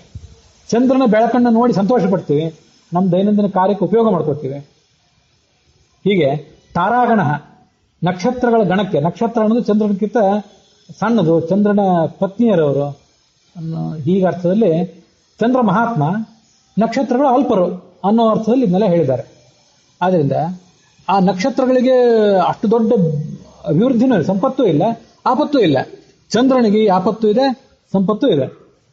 ಆ ಥರ ಮಹಾತ್ಮರಾದ ಪಾಂಡವರಿಗೆ ಅಷ್ಟು ದೊಡ್ಡ ಸಂಪತ್ತು. ಕೃಷ್ಣನೇ ಯಾವತ್ತು ಅವರು ಎದುರಿಗೆ ನಿಂತು ಅವ್ರನ್ನ ರಕ್ಷಣೆ ಮಾಡಿದ್ದು, ಅವ್ರಿಗೆ ತೊಂದರೆ ಬಂದಾಗೆಲ್ಲ ಅವ್ರನ್ನ ಕೈ ಹಿಡಿದು ಕಾಪಾಡಿದ್ದು. ದೊಡ್ಡ ಸಂಪತ್ತು. 36 ವರ್ಷ ರಾಜ್ಯ ಆಳಿ ಮುಂದೆ ಅಜರಾಮರವಾದ ಕೀರ್ತಿಯನ್ನು ಬಿಟ್ಟು ಹೋಗಿದ್ದು ದೊಡ್ಡ ಕೀರ್ತಿ, ದೊಡ್ಡ ಒಂದು ಸಂಪತ್ತು. ಹಾಗೆ ಆಪತ್ತು. ಪಾಂಡವರಿಗೆ ಬಂದ ಆಪತ್ತು ನಮ್ಗೆ ಯಾರಿಗೂ ಬರಲಿಲ್ಲ. ಬರೋದು ಬೇಡ, ಇಲ್ಲ ಅದು ಇಲ್ಲಿ ಆ ಕಡೆ ಇರಲಿ, ಬಂದಿಲ್ಲಲ್ಲ ಅಂಥ ದೊಡ್ಡ ಆಪತ್ತು ಬಂದಿಲ್ಲಲ್ಲ. ನಾವು ಎಷ್ಟೋ ಸರಿ ಈ ಹಿಂದೆನೂ ಹೇಳಿದ್ದೆ, ಪಾಂಡವರಿಗೆ ಬಂದ ಆಪತ್ತು ನಮಗೆ ಬಂತ, ನಳಮಹಾರಾಜನಿಗೆ ಬಂದ ಆಪತ್ತು ನಮಗೆ ಬಂತ, ಬಂದಿಲ್ಲ. ರಾಮನಿಗೆ ಬಂದ ಆಪತ್ತು ಬಂತ, ಬಂದಿಲ್ಲ. ಆ ಬಂದಿಲ್ಲ ಅನ್ನೋದನ್ನು ತೋರಿಸಲಿಕ್ಕಾಗಿ ಈ ರಾಮಾಯಣ, ಮಹಾಭಾರತ, ಭಾಗವತ ಇತ್ಯಾದಿಗಳ ಶ್ರವಣ ಮಾಡ್ಬೇಕು ನಾವು. ಹೀಗೆ ಎಷ್ಟೆಷ್ಟು ಈ ಜಗತ್ತಿನಲ್ಲಿ ಸಂಕಟ ಆಗ್ತದಲ್ಲ ಅದಷ್ಟು ನಮಗೆ ಭಕ್ತಿ ಹೆಚ್ಚಾಗಬೇಕು. ಭಕ್ತಿ ಹೆಚ್ಚಾದರೆ ಮನುಷ್ಯ ಮುಕ್ತಿಯಲ್ಲಿ ಸುಖ ಪಡ್ಕೋತಾನೆ. ಈ ಶ್ಲೋಕಗಳ ಅನುಸಂಧಾನ ಇದ್ರೆ ಭಕ್ತಿ ಹೆಚ್ಚಾದಷ್ಟು ದುಃಖ ಹೆಚ್ಚಾದಷ್ಟು ಭಕ್ತಿ ಹೆಚ್ಚು, ಭಕ್ತಿ ಹೆಚ್ಚಾದರೆ ಸುಖ ಹೆಚ್ಚು ಅನ್ನುವ ಎಚ್ಚರ. ಮತ್ತೆ ಭಗವಂತ ಕೊಟ್ಟಂಥ ದಂಡ ಇದು ಆತನಿಗೆ ಮಾಡಿದ ಅನುಗ್ರಹ ಅನ್ನುವಂಥ ಎಚ್ಚರ. ಇವೆಲ್ಲ ಇದ್ರೆ ಮತ್ತೆ ನಾವು ಮಾಡುವಂಥ, ನಮಗೆ ಅನುಭವಿಸುವಂಥ ದೈಹಿಕ ಮಾನಸಿಕ ದುಃಖಗಳೆಲ್ಲ ಇವು ನಾವು ಮಾಡುವ ತಪಸ್ಸು ಅನ್ನೋ ಎಚ್ಚರ ಇದ್ಬಿಟ್ರೆ ನಮಗೆ ಏನು ತೊಂದರೆನೇ ಆಗೋದಿಲ್ಲ. ಸುಖ ದುಃಖಗಳನ್ನು ಸಮಾನವಾಗಿ ನೋಡ್ಬೋದು. ಈಗ ತಪಸ್ಸು ಇದನ್ನು ಇಂಗ್ಲೀಷ್ನಲ್ಲಿ ಮೆಡಿಟೇಷನ್ ಅಂತಾರೆ. ಅಲ್ಲಿ ಮೆಡಿಟೇಷನ್ ಅಂತಂದ್ರೆ ಅದನ್ನ ಈ ಕೋಶಗಳಲ್ಲಿ ತೆಗೆದು ನೋಡಿದ್ರೆ ಒಂದು ಯಾವುದೋ ಒಂದು ನಿರ್ದಿಷ್ಟ ವಸ್ತುವಿನ ಮೇಲೆ ನಮ್ಮ ಮನಸ್ಸನ್ನು ಕೇಂದ್ರೀಕರಿಸಿ ಆಲೋಚನೆ ಮಾಡೋದು ಅಷ್ಟೇ ಅರ್ಥ ಹೇಳ್ತಾರೆ. ಸಂಸ್ಕೃತದ ವೈಶಿಷ್ಟ್ಯ ಏನಂದ್ರೆ ತಪ ಸಂತಾಪೆ ಅಂತ ಧಾತು. ತಪ ಅಂತ ಧಾತುವಿನ ಮೂಲ ರೂಪ, ಅದಕ್ಕೆ ಅರ್ಥ ಸಂತಾಪೆ ಅಂತ. ತಪ ಆಲೋಚನೆ ಅಂತೂ ಇದ್ದಿರಬಹುದು, ಸಂತಾಪೆ ಅಂತಲೂ ಅದಕ್ಕೊಂದಿದೆ. ಅದೇನು ಅರ್ಥ ಅಂತಂದ್ರೆ ಕಷ್ಟಪಡೋದು ಅಂತ. ತಪಸ್ಸನ್ನುವ ಶಬ್ದಕ್ಕೇನೆ ಕಷ್ಟಪಡೋದು. ಶಾರೀರಿಕವಾಗಿ ಮಾನಸಿಕವಾಗಿ ನಾವು ಪಳಗುವುದು, ಜೀರ್ಣರಾಗುವುದು. ಜ್ಞಾನ ಮತ್ತೊಂದು ಅರ್ಥ ಇದೆ, ಅದೆಲ್ಲ ಬೇರೆ. ಸ್ವಾಧ್ಯಾಯ ಪ್ರವಚನೆ ಏವೇತಿ ನಾಗೋಮೋದ್ಗಲ್ಯ ತದ್ಧಿ ತಪಸ್ತದ್ಧಿ ತಪಃ. ಅಲ್ಲೆಲ್ಲ ತಪಸ್ಸು ಅಂದ್ರೆ ಆಲೋಚನೆ, ಜ್ಞಾನ. ಅದಲ್ಲದೆ ಬೇರೆ ಕಡೆ ಎಲ್ಲ ತಪಸ್ಸು ಅಂದ್ರೆ ಸಂತಾಪ ಪಡೋದು ಅಂತ ಅರ್ಥ. ಮನುಷ್ಯನಿಗೆ ಇವೆಲ್ಲ ಗೊತ್ತಿದ್ರೆ ಆ ಸುಖ ದುಃಖಗಳನ್ನ, ಲಾಭ ನಷ್ಟಗಳನ್ನ, ಜಯ ಮತ್ತು ಅಪಜಯಗಳನ್ನ ಸಮಾನವಾಗಿ ಅರ್ಥ ನೋಡಬಹುದು. ಇದನ್ನೇ ನಾವು ಅನ್ಕೋಬೇಕು ಯಾವಾಗಲೂ. ನಮಗೆ ಮಾರ್ಕಂಡೇಯನಂತೆ ಆ ಭಗವಂತನ ಅಪಾರವಾದ ಮಹಿಮೆ ಅದರಲ್ಲಿ ಭಾಗವತದಲ್ಲಿ ಬಂದಿತ್ತಲ್ಲ, ನಿನ್ನ ಮಹಿಮೆ ನೋಡಬೇಕು ಅನ್ನಿಸ್ತು, ಇದ್ದಕ್ಕಿದ್ದಂತೆ ಪ್ರಳಯ ಸೃಷ್ಟಿ ಮಾಡಿದ, ಪ್ರಳಯ ಸೃಷ್ಟಿ ಮಾಡಿ ಅವನಿಗೆ ತೋರಿಸಿದ ಅಂತಿದೆ. ಛಾಂದೋಗ್ಯ ಉಪನಿಷತ್ನಲ್ಲಿ ಮತ್ತೊಂದು ಕಡೆ ಇದೆ, ಮನುಷ್ಯ ಮುಕ್ತನಾದ ಮೇಲೆ ಅವನು 1 ರೂಪ, 3 ರೂಪ, 5 ರೂಪ, 7 ರೂಪ, 9 ರೂಪ, ಹೀಗೆಲ್ಲ ಬೇರೆ ಬೇರೆ ರೂಪಗಳನ್ನು ತಾಳ್ತಾನಂತೆ. ಮನುಷ್ಯ ಅಂದ್ರೆ ನಾವು ಸಣ್ಣವರಲ್ಲ, ದೊಡ್ಡ ದೊಡ್ಡ ಜ್ಞಾನಿಗಳು, ದೊಡ್ಡ ದೊಡ್ಡ ಅಧಿಕಾರಿಗಳಂತಹ ದೇವಾನುದೇವತೆಗಳು ಮುಕ್ತಿಗೆ ಹೋದ ಮೇಲೆ 1, 3, 5, 7 ಇತ್ಯಾದಿ ರೂಪಗಳನ್ನು ತಾಳಿ ಭಗವಂತ ಜಗತ್ತನ್ನು ಹೇಗೆ ಸೃಷ್ಟಿ ಮಾಡ್ತಾನೆ ಅನ್ನೋದನ್ನು ನೋಡ್ತಾರಂತೆ. ಅದು ನಮಗೆ ಇಲ್ಲಿ ಸೃಷ್ಟಿ ಮಾಡ್ತಾನೆ ಅಂತ ಮಾತ್ರ ಗೊತ್ತಾಗ್ತದೆ. ಹೇಗೆ ಸೃಷ್ಟಿ ಮಾಡ್ತಾನೆ? ಆ ಅವ್ಯಕ್ತ ತತ್ವ, ಮುಂದೆ ಮಹತ್ತತ್ವ, ಅಹಂಕಾರ ತತ್ವ, ಪಂಚತನ್ಮಾತ್ರ, ಪಂಚಮಹಾಭೂತ, ಇದೆಲ್ಲ ಏನು, ಹೇಗೆ? ಸುಮ್ಮನೆ ಶಬ್ದಗಳಷ್ಟೇ ನಮಗೆ ಈಗ ಸದ್ಯ ಇವೆ. ಅದರದ್ದೆಲ್ಲ ಪೂರ್ಣವಾದ ವಿವರ ಆ ಮುಕ್ತಿಗೆ ಹೋದ್ಮೇಲೆ ನಮಗೆ ನೋಡ್ಲಿಕ್ಕೆ ಸಾಧ್ಯ ಆಗ್ತದಂತೆ ದೊಡ್ಡ ದೊಡ್ಡ ಅಧಿಕಾರಿಗಳಿಗೆ. ನಮಗೆ ಆ ಭಗವಂತ ಮಾಡುವ ಸೃಷ್ಟಿ, ಭಗವಂತ ಮಾಡುವ ಪಾಲನೆ, ಭಗವಂತ ಮಾಡುವಂಥ ಪ್ರಳಯ ಅದನ್ನೆಲ್ಲ ನೋಡುವಂತಹ ದೊಡ್ಡ ಯೋಗ್ಯತೆ ಇಲ್ಲ. ಮಾರ್ಕಂಡೇಯನಂತೆ ತಪಸ್ ಮಾಡ್ಲಿಕ್ಕೆ ಸಾಧ್ಯ ಇಲ್ಲ. ದೇವಾನುದೇವತೆಗಳಂತೆ ಅನೇಕ ರೂಪಗಳನ್ನು ತಾಳಿ ಆ ಭಗವಂತನ ಸೃಷ್ಟಿಯ ವ್ಯಾಪಾರವನ್ನು ನೋಡ್ಲಿಕ್ಕೆ ನೀವು ಸಾಧ್ಯ ಇಲ್ಲ. ಅರ್ಜುನನಂತೆ ಅರಿಯೇ ಸಖನಾಗಿ ಒರಿಸಲು, ವರಕಪಿಯಂತೆ ಧ್ಯಾನ ಮಾಡ್ಲಿಕ್ಕೆ ನನಗೆ ಶಕ್ತಿ ಇಲ್ಲ. ಹೀಗೆಲ್ಲ ಹಾಡು, ದಾಸರ ಹಾಡುಗಳನ್ನು ಕೇಳ್ತೇವಲ್ಲ, ಆ ಯೋಗ್ಯತೆ ನಮಗಿಲ್ಲ. ಅದೆಲ್ಲ ಭಗವಂತನ ದೊಡ್ಡ ದೊಡ್ಡ ಮಹಿಮೆ. ಆ ಭಗವಂತನ ದೊಡ್ಡ ದೊಡ್ಡ ಮಹಿಮೆಯನ್ನು ದೊಡ್ಡ ಪ್ರಮಾಣದಲ್ಲಿ ನೋಡಿ ಆನಂದ ಪಡುವವರಿದ್ದಾರೆ. ನಮಗೆ ಅತ್ಯಂತ ಅನಾಯಾಸವಾಗಿ ಭಗವಂತನ ಮಹಿಮೆಯನ್ನು ನೋಡೋ ಸಂದರ್ಭ ಅದೇನಂದ್ರೆ ಭಗವಂತ ನಮ್ಗೆ ಇಟ್ಟು ಸಂಕಟ ಕೊಟ್ಟಿದ್ದಾನಲ್ಲ, ಇದೊಂದು ಲೀಲೆನೆ. ನಮಗೆ ಭಗವಂತ ಮಾಡಿದ ಅನುಗ್ರಹ ಇದು. ಭಗವಂತ ಅನುಗ್ರಹ ಮಾಡಿದ್ದನ್ನ ನೋಡಿ ಸಂತೋಷ ಪಡೋದನ್ನ ಕಲ್ತ್ಕೊಂಡ್ಬಿಡ್ಬೇಕು. ಯಾಕಂದ್ರೆ ಅನಿವಾರ್ಯ ಇದೆ, ಇದನ್ನ ತಪ್ಪಿಸ್ಕೊಳ್ಳಿಕ್ಕಂತೂ ಸಾಧ್ಯ ಇಲ್ಲ. ನಾವು ಆ ದೊಡ್ಡ ಯೋಗ್ಯತೆಯವರಲ್ಲ. ಅನಿವಾರ್ಯ ಅಂದ್ಮೇಲೆ ಅದಕ್ಕೆ ಹೊಂದ್ಕೊಂಡು ಅದನ್ನ ತಪಸ್ಸು ಅಂತ ಕಂಡುಬಿಟ್ರೆ ಮನುಷ್ಯ ಪಾರಾದಂತೆ. ಇಂಥ ಕೆಲವು ಅನುಸಂಧಾನಗಳನ್ನ ಆ ಸುಖ ದುಃಖೇ ಸಮಯಕೃತ್ವ ಲಾಭಾಲಾಭವು ಜಯಾಜಯವು ಅದನ್ನೆಲ್ಲ ಅದನ್ನ ನೋಡ್ಬೇಕು. ಮುಂದೆನೂ ಅದೆಲ್ಲ ಬರೋದಿದೆ. ಭಗವದ್ಗೀತೆಯಲ್ಲೇ ಇನ್ನೊಂದಷ್ಟು ಬರೋದಿದೆ. ಇಡೀ ಭಗವದ್ಗೀತೆಯೇ ಮನೋವಿಶ್ಲೇಷಣಾ ಶಾಸ್ತ್ರ. ತುಲ್ಯನಿಂದ ಸ್ತುತಿರ್ ಮೌನಿ, ನಿಂದೆಯನ್ನ ಸ್ತುತಿಯನ್ನ ಎರಡನ್ನು ಸಮಾನವಾಗಿ ಕಾಣು, ಮೌನವಾಗಿರು ಅಂತೆಲ್ಲ ಮುಂದೆ ವರ್ಣನೆ ಮಾಡ್ತಾನೆ.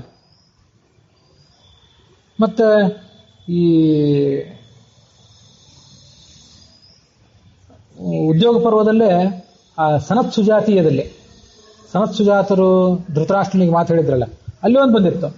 ಅಯಂ ಹಿ ಲೋಕೋ ಮಾನಸ್ಯ ಅಸೌ ಮೌನಸ್ಯ ಕೀರ್ತಿತಃ. ನಿಮಗೆ ಸನ್ಮಾನ ಬೇಕಾ? ಯಾವಾಗಲೂ ಸಂತೋಷ, ಸುಖ, ದೊಡ್ಡ ದರ್ಪ, ದೌಲತ್ತು ಬೇಕಾ? ಇಲ್ಲೇ ಇರ್ರಿ. ಅಸೌ ಮೌನಸ್ಯ ಕೀರ್ತಿತಃ. ಆ ಲೋಕಕ್ಕೆ ಹೋಗ್ಬೇಕು ಅಂತಿದ್ರೆ, ಪರಲೋಕಕ್ಕೆ ಹೋಗಿ ಅಲ್ಲಿ ಭಗವಂತನ ದರ್ಶನ ಪಡ್ಕೋಬೇಕು ಅಂತಿದ್ರೆ ಮೌನಸ್ಯ ಕೀರ್ತಿತಃ, ಮೌನವನ್ನು ತಾಳಿರಿ. ಮೌನವನ್ನು ತಾಳಿ ಭಗವಂತನ ಕುರಿತಾದ ತಪಸ್ಸು ಮಾಡ್ರಿ. ನೀವು ಸುಖ, ದರ್ಪ, ದೌಲತ್ತು ಬೇಕು ಅಂದ್ರೆ ಇಲ್ಲೇ ಬಿದ್ದಿರ್ರಿ. ಅಯಂ ಹಿ ಲೋಕ, ಅಯಂ ಲೋಕ, ಈ ಲೋಕ ಮಾನಕ್ಕೆ ಸಂಬಂಧಪಟ್ಟದ್ದು, ಆ ಲೋಕ ಮೌನಕ್ಕೆ ಸಂಬಂಧಪಟ್ಟದ್ದು ಅನ್ನೋ ಶ್ಲೋಕ ಅಲ್ಲಿಯೂ ಕೂಡ ಬಂದಿತ್ತು. ಮತ್ತೆ ಆ ಸುಖ ದುಃಖೇ ಸಮಯಕೃತ್ವ ಅನ್ನೋದು ಹಿಂದೆ ಇರುವಂಥದ್ದು ಏನಂದ್ರೆ, ನಮ್ಮ ಎಲ್ಲಾ ಕೆಲಸಗಳು ಭಗವಂತನ ಪ್ರೇರಣೆಗೆ ಅನುಸಾರವಾಗಿ, ಭಗವಂತನ ಪ್ರೀತಿಗೆ ಅನುಸಾರವಾಗಿರ್ಬೇಕಲ್ಲ. ಬೇರೆಯವರನ್ನು ಹೋಲಿಸ್ಲಿಕ್ಕಾಗಿ ನಾವು ಹುಟ್ಟಿಲ್ಲ, ಬೇರೆಯವರನ್ನು ಹೋಲಿಸ್ಲಿಕ್ಕೆ ಸಾಧ್ಯವೂ ಇಲ್ಲ. ಇವರಿಗೆ ಸಮಾಧಾನವೇ ಆಗೋದಿಲ್ಲ. ಸುತ್ತಮುತ್ತಿದ್ದವರಿಗೆ ನಾವು ಏನು ಹೋಲಿಸ್ಲಿಕ್ಕೂ ಅವನಿಗೆ ಏನು ಕೊಟ್ಟರು ಇವ್ರಿಗೆ ತೃಪ್ತಿ ಆಗೋದಿಲ್ಲ. ಆದ್ರೆ ಅವನಿಗೆ ತೀರಾ ಸರಳವಾದಂತಹ ಅನುಸಂಧಾನಗಳು, ನೀನು ಕೊಟ್ಟ ದುಃಖ, ನೀನು ಕೊಟ್ಟ ಸಂಕಟ, ಇದೆಲ್ಲ ಒಂದು ತಪಸ್ಸು ಇತ್ಯಾದಿ ಸರಳ ಅನುಸಂಧಾನಗಳ ಮೂಲಕ ಅವನ ಪ್ರೀತಿಯನ್ನು ನಾವು ಗೆಲ್ಲಬಹುದು.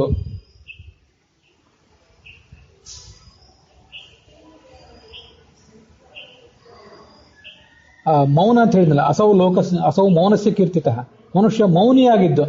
ಮೌನ ಅಂತಂದ್ರೆ ಅದನ್ನ ಹೇಳಿದ್ನಲ್ಲ ಹಿಂದೆ, ಸೇಂದ್ರಾನ್ ಗರ್ಹಯತೆ ದೇವಾನ್ ಆತ್ಮಾನಂನ ಕಥಂಚನ. ನಮಗೆ ಇನ್ನೊಬ್ಬರ ಮೇಲೆ ಗೂಬೆ ಕೂಡಿಸ್ಲಿಕ್ಕೆ, ಇನ್ನೊಬ್ಬರ ಮೇಲೆ ಆರೋಪ ಮಾಡ್ಲಿಕ್ಕೆ ನಮ್ಮ ನಾಲ್ಗೆ ಯಾವತ್ತೂ ತಯಾರು. ಅವ್ರ ಕಾರಣ, ಇವ್ರ ಕಾರಣ, ಅವ್ರ ಮೇಲೆ ದೋಷಾರೋಪಣೆ, ಇವ್ರ ಮೇಲೆ ದೋಷಾರೋಪಣೆ. ಅದಲ್ಲ, ಮೌನಸ್ಯ ಕೀರ್ತಿತಃ.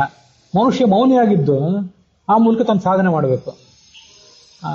ಭಾಗವತದಲ್ಲಿ ಒಂದ್ ಕಡೆ ಯೋಗಾಂತರಾಯನ್ ಮೌನೇನ, ಯಾವುದ್ಯಾವುದನ್ನು ಹೇಗೆ ಗೆಲ್ಲಬೇಕು, ಅನೇಕ ಸಂಗತಿಗಳು ಜಗತ್ತಿನಲ್ಲಿ. ಅದನ್ನೆಲ್ಲ ನಾವು ಗೆಲ್ಲಬೇಕಂದ್ರೆ ಏನೇನು ಉಪಾಯಗಳು ಅಂತ ಹೇಳುವಾಗ ಮೌನ ಅನ್ನೋದು ದೊಡ್ಡ ಉಪಾಯ ಅಂತ ಹೇಳಿದ್ದಾರೆ. ಮೌನ ಯಾವುದಕ್ಕೆ ಉಪಾಯ ಅಂತಂದ್ರೆ, ಯೋಗಾಂತರಾಯನ್, ಇಲ್ಲಿ ನಿನ್ನೆ ಬಂತು ಸಾಂಖ್ಯ ಮತ್ತು ಯೋಗ ಅಂತ ಹೇಳಿ, ಆ ಯೋಗಕ್ಕೆ ಸಂಬಂಧಿ ಆದ್ದು. ಸಾಂಖ್ಯ ಅಂದ್ರೆ ಭಗವಂತ ಮತ್ತು ಜೀವಾತ್ಮ ಕುರಿತಾದಂಥ ತತ್ವಜ್ಞಾನ. ಯೋಗ ಅಂತಂದ್ರೆ ಆ ತತ್ವಜ್ಞಾನವನ್ನು ಪಡ್ಕೊಳ್ಳಿಕ್ಕೆ ಬೇಕಾದಂತಹ ಉಪಾಯ. ಆದ್ರೆ ಆ ಉಪಾಯವನ್ನು ಸುಲಭವಾಗಿ ಹಿಡಿಲಿಕ್ಕೆ ಬರೋದಿಲ್ಲ ನಮಗೆ. ಎಷ್ಟು ಕಷ್ಟ ಅಂದ್ರೆ, ಆ ಉಪಾಯ ಹಿಡ್ಕೊಂಡು ಅದ್ರ ಮೂಲಕ ಆರಾಮಾಗಿ ಮುಂದೆ ಹೋಗಿಬಿಡ್ತೀವಿ. ಅದು ಬಸ್ಸು ಹಿಡ್ದಂಗೆ, ಟ್ರೈನ್ ಹಿಡ್ದಂಗೆ, ಅಷ್ಟು ಸುಲಭ ಇಲ್ಲಲ್ಲ ಅದು. ಯಾಕೆಂದ್ರೆ ಯೋಗಾಂತರಾಯಾನ್, ಯೋಗಕ್ಕೆ ವಿಘ್ನಗಳು ಬಹಳ. ಯೋಗ ಅಂದ್ರೆ ಉಪಾಯ, ಅದಕ್ಕೆ ವಿಘ್ನಗಳು ಬಹಳ. ಆ ವಿಘ್ನಗಳನ್ನು ಹೇಗೆ ಗೆಲ್ಲಬೇಕು ಅಂದ್ರೆ ಮೌನೇನ. ಮನುಷ್ಯ ಮೌನವನ್ನು ಆಚರಣೆ ಮಾಡೋದ್ರ ಮೂಲಕ, ವಾಂಗ್ಮಯ ತಪಸ್ಸನ್ನು ಮಾಡೋದ್ರ ಮೂಲಕ, ಇಂದ್ರಾದಿ ದೇವತೆಗಳನ್ನ, ರಾಹು, ಕೇತು, ಶನಿ, ನಮ್ಮ ಸುತ್ತಮುತ್ತಿದ್ದವರು, ಇವ್ರನ್ನೆಲ್ಲ ಇವರೇ ನಮ್ಮ ದುಃಖಕ್ಕೆ ಕಾರಣ ಅಂತ ನಿಂದನೆ ಮಾಡೋದನ್ನ ಪರಿತ್ಯಾಗ ಮಾಡೋದ್ರ ಮೂಲಕ, ನಮ್ಮ ಮಾತು ಮತ್ತು ಮನಸ್ಸನ್ನ ಭಗವಂತನ ಕಡೆ ತಿರುಗಿಸೋದ್ರ ಮೂಲಕ ಮೌನ ಮಾಡಿ, ಆ ಮೂಲಕ ಯೋಗವನ್ನು ನಾವು ಸರಿಪಡಿಸ್ಕೋಬೇಕು. ಇಲ್ಲದ್ರೆ ಯೋಗ ಭ್ರಷ್ಟರಾಗಿಬಿಡ್ತೇವೆ. ಯೋಗ ಭ್ರಷ್ಟೋ ಬಿಜಾಯತೆ ಅಂತ ಮುಂದೊಂದು ಕಡೆ ಕೃಷ್ಣನೇ ಹೇಳ್ತಾನೆ.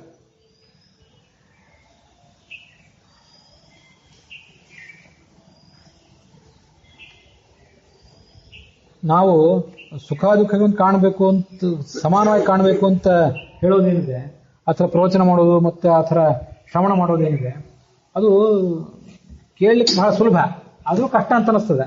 ಆದ್ರೆ ಅದು ಬಿಟ್ಟು ಬೇರೆ ಮಾರ್ಗ ಇಲ್ಲ. ಸರ್ವಾರಂಭ ಹಿ ದೋಷೇಣ ಧೂಮೇನಾಗ್ನಿರಿವಾವೃತ, ಇಲ್ಲೇ ಮುಂದೆ ಭಗವದ್ಗೀತೆಯಲ್ಲಿ ಬರೋದು. ಪ್ರತಿಯೊಂದು ಕೆಲಸವೂ ಕೂಡ, ನಾವು ಮಾಡುವಂಥ ಪ್ರತಿಯೊಂದು ಕೆಲಸವೂ ಕೂಡ ಒಂದಲ್ಲ ಒಂದು ತಪ್ಪಿನಿಂದ ಕೂಡಿದ್ದು. ದೊಡ್ಡ ದೊಡ್ಡ ದೇವತೆಗಳು ಕೂಡ ಪೂರ್ಣವಾಗಿ ಧರ್ಮಾಚರಣೆ ಮಾಡ್ಲಿಕ್ಕೆ ಸಾಧ್ಯ ಇಲ್ಲ, ಪೂರ್ಣವಾಗಿ ಸಾಂಖ್ಯವನ್ನ ಅಳವಡಿಸ್ಕೊಳ್ಳಿಕ್ಕೆ ಸಾಧ್ಯ ಇಲ್ಲ, ಸಾಂಖ್ಯವನ್ನು ಅರಿಯೋದು ಸಾಧ್ಯ ಇಲ್ಲ, ಪೂರ್ಣವಾಗಿ ಯೋಗವನ್ನು ಅಳವಡಿಸ್ಕೊಳ್ಳಿಕ್ಕೆ ಸಾಧ್ಯ ಇಲ್ಲ. ಪ್ರತಿಯೊಬ್ಬರ ಪ್ರಯತ್ನವೂ ಕೂಡ, ಪ್ರತಿಯೊಬ್ಬ ಮನುಷ್ಯನ ಪ್ರತಿಯೊಂದು ಪ್ರಯತ್ನವೂ ಕೂಡ ಬೆಂಕಿ ಇದ್ದಲ್ಲಿ ಹೊಗೆ ಇದ್ದೇ ಇರುವಂತೆ ಸ್ವಲ್ಪನ ಸ್ವಲ್ಪ ದೋಷ ಇದ್ದೇ ಇರ್ತದೆ. ಹಾಗೆ ಸುಖ ದುಃಖವನ್ನು ಸಮಾನವಾಗಿ ಕಾಣೋದು ಅಷ್ಟು ಸುಲಭ ಅಲ್ಲ. ಆದ್ರೆ ಮಾರ್ಗ ಬೇರೆ ಇಲ್ಲ ಅಂತಾನೆ ಕೃಷ್ಣ.